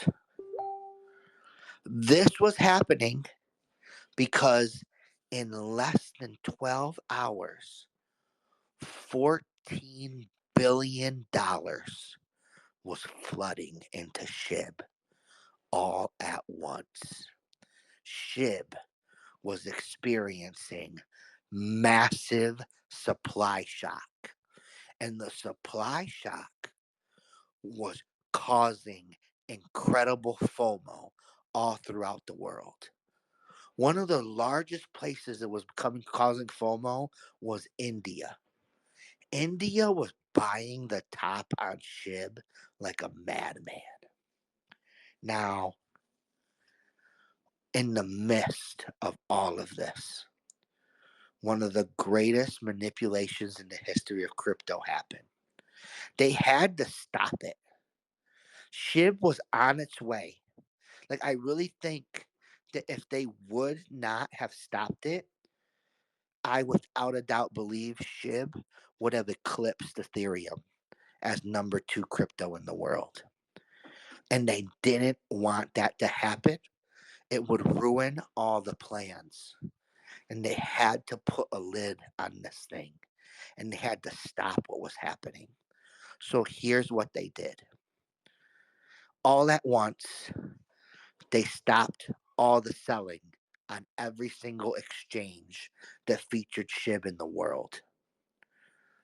And they, at that moment, while it was stopped, they went to Coin Market Cap, and they changed and edited the supply of SHIB. They did it right there, right then, at that moment. And they added another 150 something trillion to SHIB supply. It was one of the most obvious and egregious manipulation moves we had ever seen in crypto. And that was the top we last saw for SHIB. That top was 40819. Four zeros. This sends when I say that when I say four zeros, it sends shivers down my spine. To just to think about the fact that I started in SHIB day 3 and I got in at 9 zeros. And I believe it was 9 zeros. You know, when there's so many zeros, it's so hard. Yeah, 9 zeros. It was 9 zeros. Wow, what a ride. What a performance. That all-time high, that run happened. It happened twice. And I'm here to tell you right now it's happening a third time. And you can see it happening because SHIB barely, I'm going to argue, SHIB barely had a bear market. SHIB barely had a bear market. It was nowhere near as bad as it could have been or should have been for the rest of the meme market. SHIB corrected down to, it only gained, I would say, I think it went to it only gained another zero at its height, really. It wicked to another zero at top of that, but only for a minute. Every time it did, it bounced back so hard. I would have to literally call the correction bottom for SHIB. It was like 5 zeros 3 or something like that. And this is from 4 zeros. We never really added anything more than another zero and some change during this entire SHIB bear market. The correction should have been far, far greater, far more violent.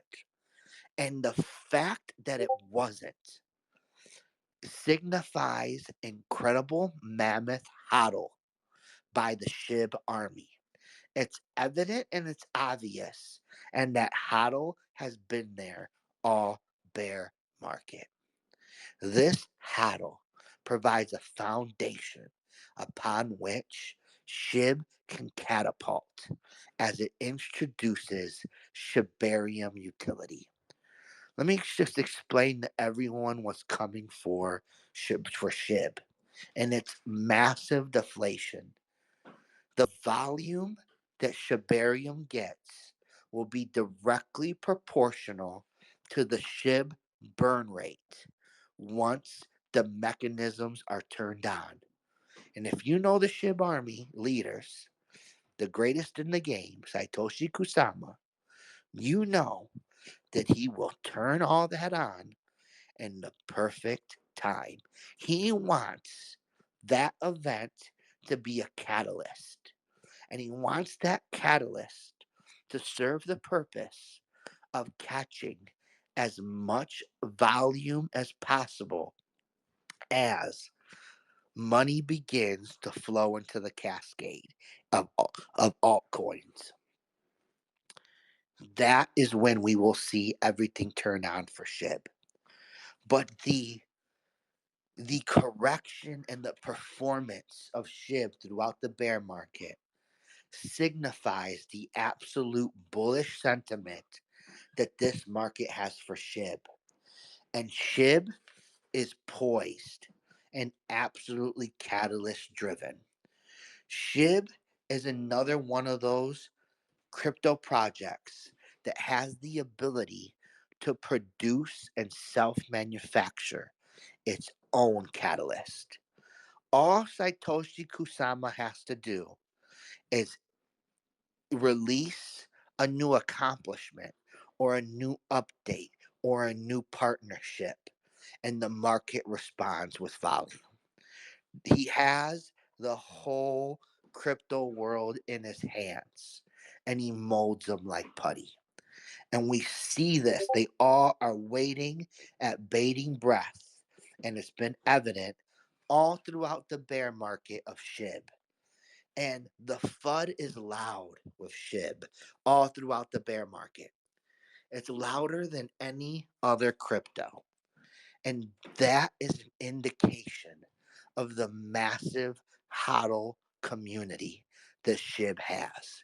They're griping, they're groaning, and they're hodling. And it's absolutely bullish. Current all-time high for SHIB, 40819.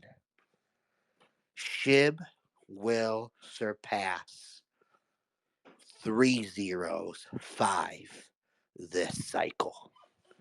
Now, how well will SHIB perform is completely proportional to the volume that Shibarium Net gets. And what Shibarium Net will do to get that volume is that it will offer SHIB traders a better option than Ethereum. Look at the numbers.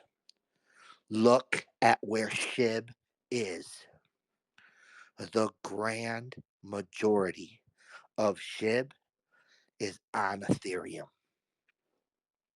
What's going to happen is that all those holders, the grand majority of them, are going to be priced out of selling their Ethereum and claiming profits that are meaningful. They're going to be priced out of that by Ethereum congestion. And they're going to want a better option. And Shibarium Net is going to offer it to them. It's going to offer them a chance to sell SHIB at a fraction of the price. This is the plan. This is the lure. This is the why they will come to Shibarium Net. Now, that's all it takes, is what I'm here to tell you. That's so much volume.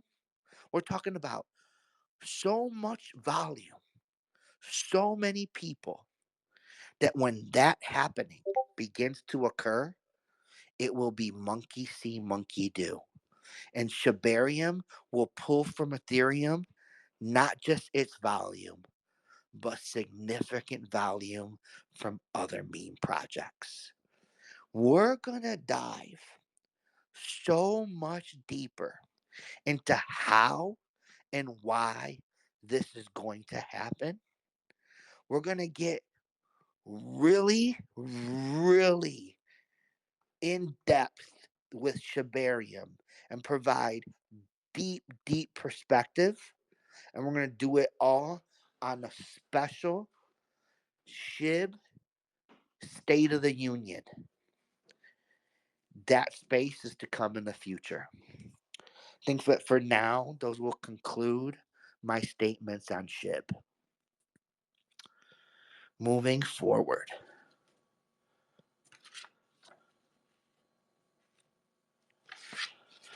The next one we're going to talk about is Tron.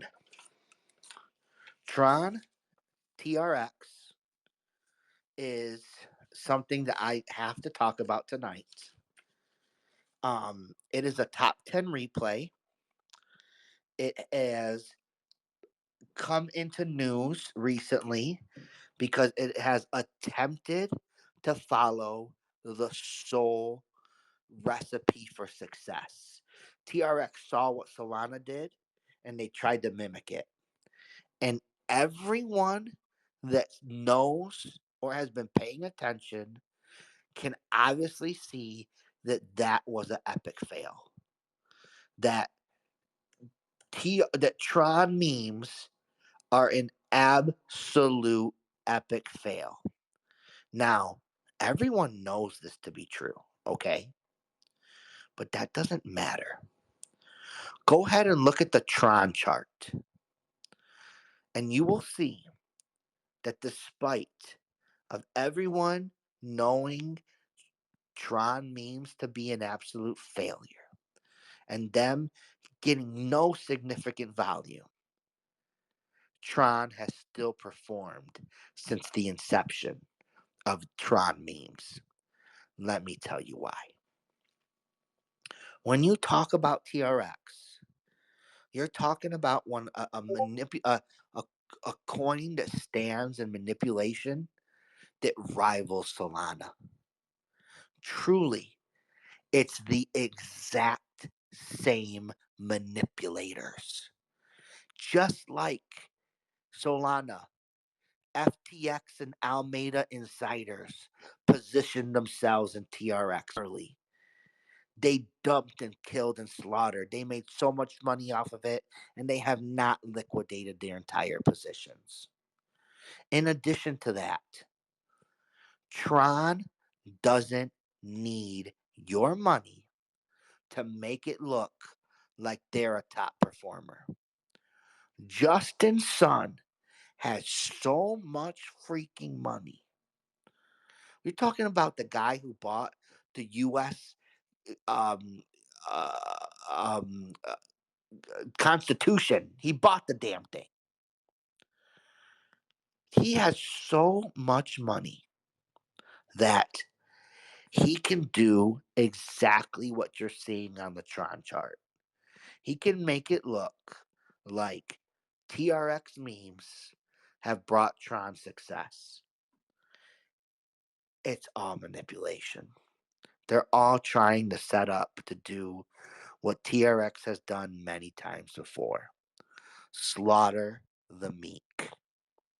TRX is, and for a long time now, by many crypto OGs, has been recognized as a very dangerous high level play. People make money off of TRX, but not a lot of people. Certainly not 6 to 8% of the population that buys it, like you see in normal digital assets. It is for this reason that you see the behavior. I mean, you can see TRX. Now, there was never as much manipulation in TRX than there was the first round. And look at its first peak on the chart. That is the ugliest, most horrific slaughter that you're ever going to see right there. And it has only continued from there. For that reason, we give no price for TRX. And even though there's so much of it, they would make it seem like it qualifies, with it being a top 10 replay and it being an OG, and having OG recognition and having the benefit of Justin Sun and all the resources that he brings, and it having all its amazing media pool, and it having its own meme coin buzz now. With all of that, I give no prediction for TRX, and TRX is off the altcoin list. We digress. Now we've kind of talked about some blue chips, and we're going to end the night with some juicy plays. Juicy play number one: Link. Link is a top 10 replay. It's a top 10 replay king. They have an absolutely mammoth strong army of a community. So big. Now, the thing about about a Link, and the reason why his community is so large, and the reason why Link does so well time and time again, is it has this amazing blockchain narrative about linking all the different blockchains together and bringing unity and scalability and the ability to move between blockchains using Link. It's incredible. And to me, it's, and I've said this before, it's always been the biggest bullshit narrative in all of crypto. Like, of all the narratives for all the tech, this one to me seems the most far fetched and unreachable. But damn it, it doesn't matter. It produces such incredible trend analysis every single cycle. It's such a top performer. It's incredible. However, Link is Link. I don't think it'll get to $70. You'll see a lot of people talking about it. I expect either a new all time high or it to perform similar to what it has. I think at the top, the best they can do, Link reaches into the $60, I would say. Now, this is still an incredible play for Chainlink. We're currently sitting at $13 for Chainlink. It has not seen any significant price action yet. There's still a lot of room for it to run. That's Link. Moving forward, this one is a prime juice. This is a top 10 replay king. This is a top 10 replay that has fallen way, way down.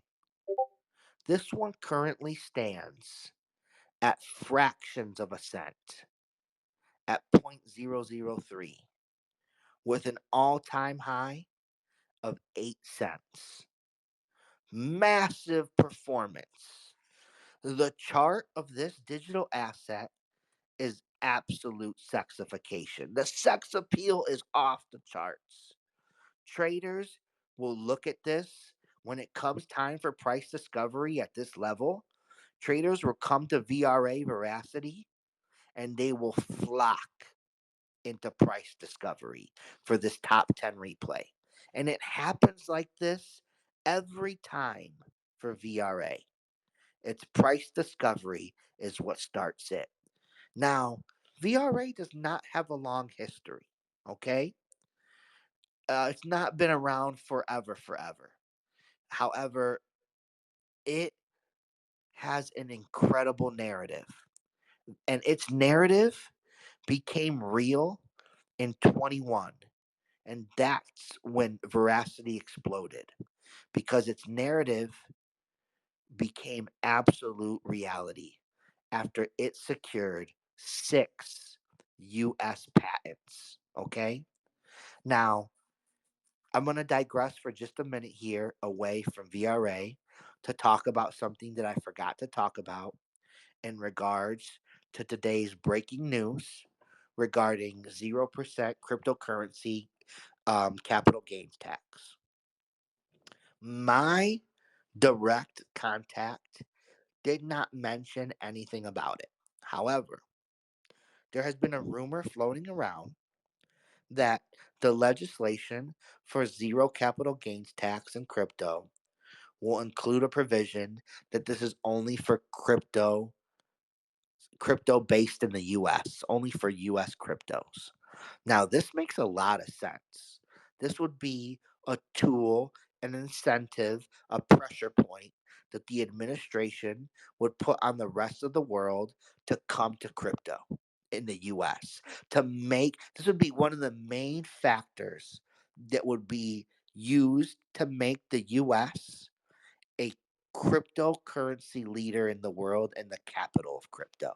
It would literally bring coins to our land and have them form business entities here so that they could provide investors in the number one crypto population in the world that has the most money with the most incentive of free capital gains.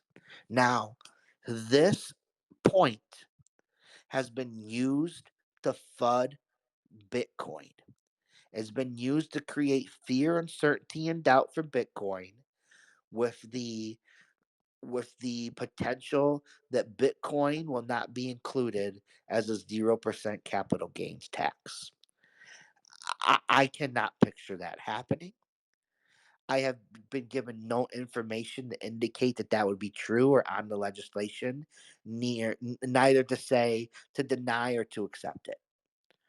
All I can say is that This legislation has a long way to go. We have just started walking the path. We're going to talk about that path in detail on another AMA, a special AMA, to discuss the impacts of 0% capital gains tax on crypto.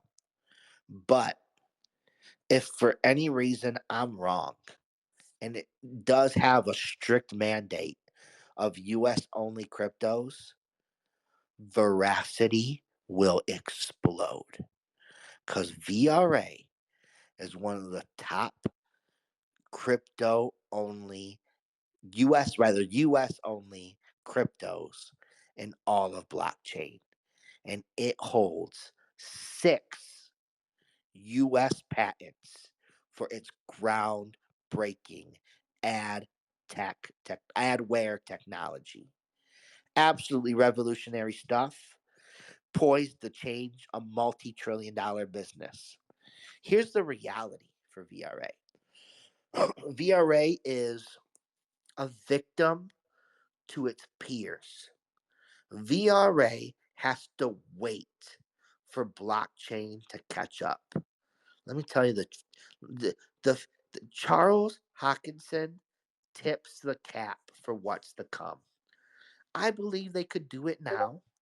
I believe they already know how they'll execute it from a technological perspective.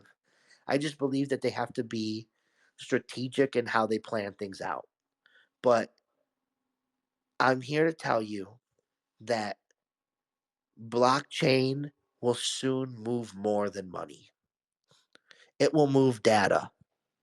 It will move video data, sound data, image data. Blockchain will move the world. And Veracity is waiting for that moment to provide a new payment mechanism for advertising. I've commonly said, and if you've been following me for any extended period of time, you know of my propensity and my love for Jasmy. And I've always said that Jasmy is my retirement. If Jasmy is my retirement, then VRA is my plan B. VRA, it's such a long-term crypto play. It's one of the realest cryptos in the world. It's the only crypto that has 6 US patents.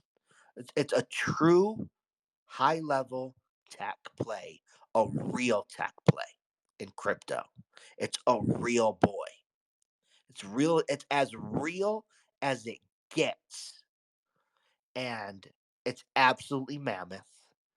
It's absolutely undersold. And all it needs to do is come close to its previous all time high, and it will change your life. Now, you will be gaslit like crazy on Veracity. They're going to tell you 30 cents. You're going to hear it all up and down. Everyone's going to be saying 30-cent VRA, and it's a lie. I truly think VRA will come close to 8 cents. I think it'll perform right about where I don't think that VRA will surpass very higher above 10 cents. However, it doesn't need to. That alone is incredible, incredible performance. VRA has top level recognition among crypto. When it came onto the scene and it got those 6 US patents, it catapulted VRA to a top 10 crypto and gave it 5-star recognition. And this recognition will serve it again this bull run. And I have huge, huge potential set into VRA. I'm very bullish on VRA. And now, last, yeah, wait, yeah, last but not least, our last juicy play is Extra Juice as well. This is also a 5-star crypto recognition play. It's a blockchain play. It's Polkadot. Polkadot is got a very, very attractive chart for investors. It is absolutely undersold and has yet to see um, a price discovery. Polkadot is also a top 10 replay, and it has an incredible community, and it has a very active and marketing focused team. Their marketing has been very grassroots in crypto. They did a whole bunch of work and spent a whole bunch of money with Mario Narfall. They do a lot of media print. They work with a lot of influencers. And they do very high level marketing. Does Polkadot. And so Polkadot, um, through these actions and through its recognition, always is a fantastic top 10 replay performer. Polkadot currently sits at $4.91 with a high of 53 bucks about. Very attractive chart for savvy crypto people. What this will result in is it will result in massive price discovery very soon for Polkadot. And that price discovery will begin to cascade and will begin the attention. It'll be price discovery, it'll be Polkadot. All that recognition will bring volume to Polkadot, and everyone will believe in a new all-time high for Polkadot. Everyone will believe in a new all-time high for Polkadot, and that will generate a new all-time high for Polkadot. I say Polkadot has the potential of doing 65. I do not believe we will see Polkadot over 70. Everyone will be talking about $100 Polkadot. They are gaslighting you. Polkadot will reach the spotlight for a moment. It does this every cycle. It will do it again. And Polkadot, I'm very concerned about for its future. Polkadot, I am pegging under risk of what I am calling the blockchain bubble. The blockchain bubble is coming. It's the exact same concept we saw with the internet.com bubble. It's a phenomenon that happens in every new emerging market. What happens is a flood and a renaissance of companies. Too many companies. More companies than can be functionally or viably used by the demand in that market. And in this bubble event, the bubble pops, and you see a flood of companies in that industry go out of business all at once. And what survives is a few top performers who end up acquiring all the attrition from all the deaths, all that volume that all the loser cryptos leave behind as those companies rather go out of business, flows into the companies that are left behind. This happened with the dot com bubble, and it is sure to happen with the blockchain bubble. I already made the call earlier tonight. We will not see a super cycle. We will see another bear market. I see potential for two more bear markets. I do not predict a third. I'm not even 100% sure on the second. I'm only 100% sure that we will see an additional one. However, I'm very confident that within one of these next two bear markets, I believe that potentially before the super cycle, we will start to see the blockchain bubble strain. And as crypto becomes real and shifts into a super cycle, that blockchain bubble will burst. There are many cryptos, blockchains that I am concerned about will die and will not survive the blockchain bubble. And Dot is on that list. Dot will get center stage, it will get spotlight, it will see incredible gains, and I completely expect that one day there's great potential for Dot to go to zero.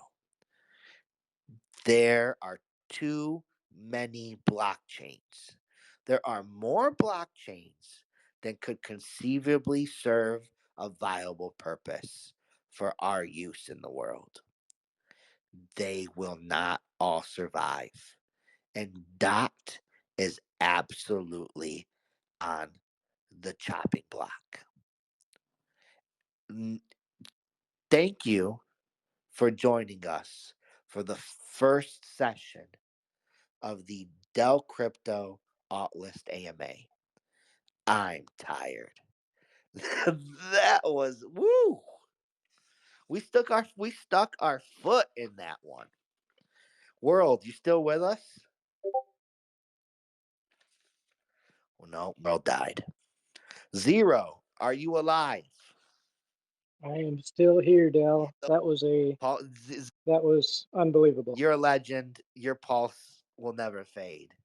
Ziggy boy, you alive, man?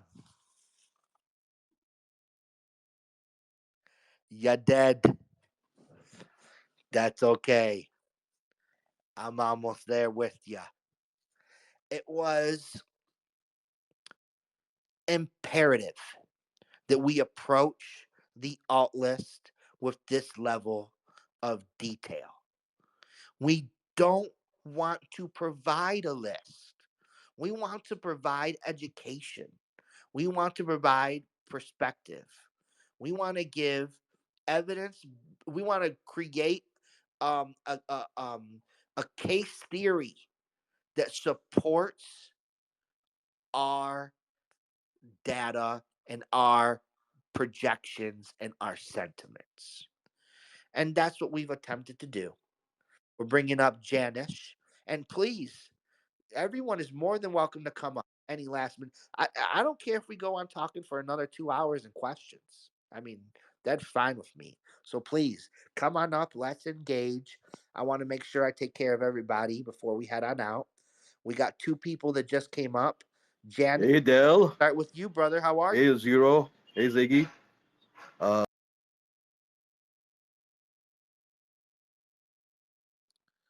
Oh, we lost you. I think you just went into the blockchain. I cannot hear you right now. I think you're rugged. hey Dell, how are you? Hey world. We hear you perfect now. Go ahead, brother. So yeah, I just wanted to say hi. Hi from India, from Mumbai, and I just want to say I have your back like you have mine, right? And let's enjoy the bull run. Yeah, nothing else. Just starting my day here in Bombay. Yeah.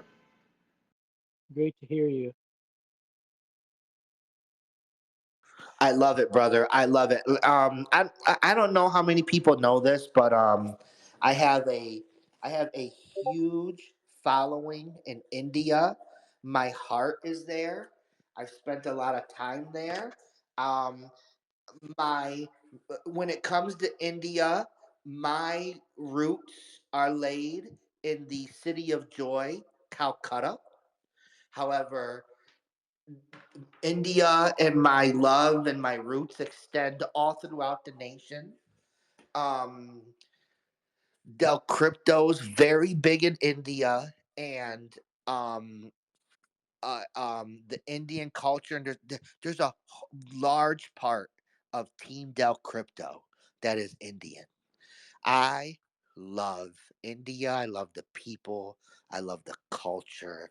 I love the lifestyle. I love the freedom that just swirls through everyone. I love how everybody wakes up and lives for the moment.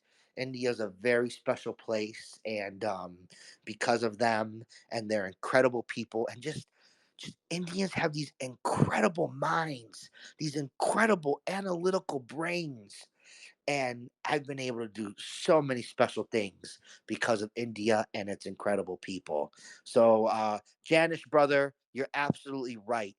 I got your back as you have mine, my friend. Tech Fem, how goes it, sir? Oh, pretty Oh, good. ma'am, I'm sorry. Oh, we got. So, Well, I'm sorry. It's a lady. yeah, listen, long time listener. Um, Found you in the last bull run, and just curious how you feel about publishing your list when you get done, with these talks. Oh yeah, like it's so hard. Like I can't expect anyone to like be a dork as dorky as I am, or to even care as much so much about what I say, to like literally write everyone down as I go. And it's gonna be a multi-day event. It's gonna get spread apart. So you can absolutely expect that when it's all done at the end, we're gonna do a traditional list. We're gonna post it on blockchain. Every single one's gonna be listed, and it's going to be listed exactly in the order we spoke about them in. Great. And one last question. Quant, have you heard of it? Oh yeah, And Quant is thoughts? on the alt list. We are talking about it. Oh, great. Thank you. Yep, Quant and ICP are on the alt list. I say that just because for me they've just always been like such similar plays. I hold Quant and ICP like in like the same category in my mind due to their utilities. But yes, we shall discuss. Absolutely. The day will come. Ray, what's going on? Hey Dell. Hey, I was curious what you thought about the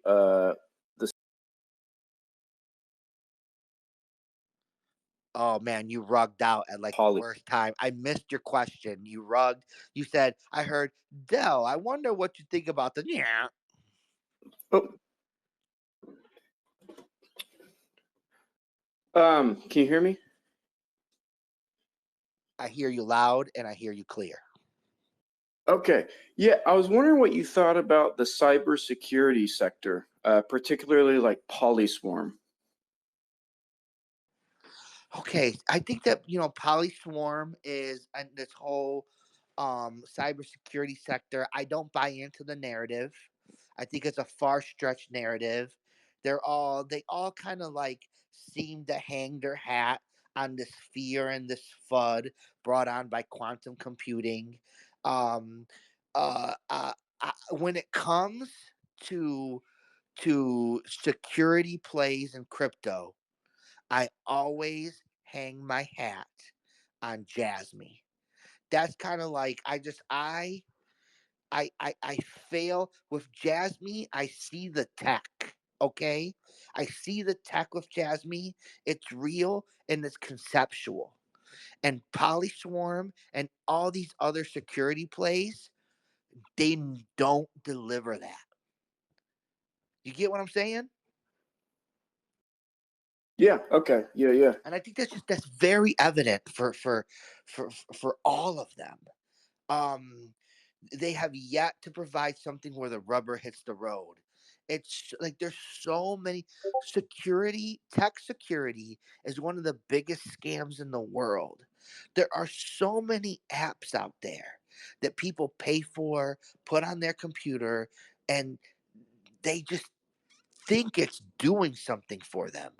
But there's no way to confirm or see it's doing anything, and in reality, it's not doing shit. tech security is an easy scam to pull, and a lot of these Polyswarm and a lot of these others, they kind of give me a red flag in that sense, because they don't provide, like if you're doing security in tech, you tout the tech. Okay, you say, this is what we made, we have this algorithm, or we have this, or we have that, this is how it works, and this is what it does for you, and we can prove it works like this, here, boom, look. And that's where we are in tech security. That should be very easy to accomplish. There's no fake it or make it in that. There's no hype in that industry. And these guys, they try to hype it up, and it's very disingenuous. Jasmine is the king. Gotcha. My Okay. pleasure, Thanks, Ray. Phil. That's a good question. I like that question. And thank you for coming up and offering any engagement and question at all. I recognize that public speaking is literally the number one fear in the world. People would rather get burned or drowned when they would rather do public speaking. I don't have this fear. Obviously, I'm immune to it, but I recognize that that's a rarity. And thank you guys all for overcoming that and coming and joining us on Spaces. It's a very nerve wracking thing, and my heart goes out to you, Ray, to you, World. Even though you're not with us anymore, you've passed into the nethers. Daryl Zero, thank you. Tech Fem, it's a lady. Thank you very much. Ziggy Man, you're dead, but I thank you, boy. And Ray, again, thank you, man. Thank all you guys. Janice, you too, brother. And I think with that, guys, we are ready to stick a fork in this thing. We're going to try to come back tomorrow. We're going to get that scheduled up tomorrow. And if it's not tomorrow, it's going to be very soon. And we're going to keep on marching through this alt list. We have a lot to go. It's very in depth. It's very educational. And if you enjoyed this and you're crazy or insane and want to do more of it, if you for any reason find it attractive to listen to my voice for another second, please go and seek medical help and reevaluate your life decisions. You can do better. But if you refuse to, I'll be here. You can always sink to my level. I'll welcome you with open arms. And we will be back, ladies and gentlemen. That was a great first night. I had so much fun. Thanks for you guys for coming up here and making it fun. And honestly, I think the only thing left to say is live bullish. Have a great night, everybody.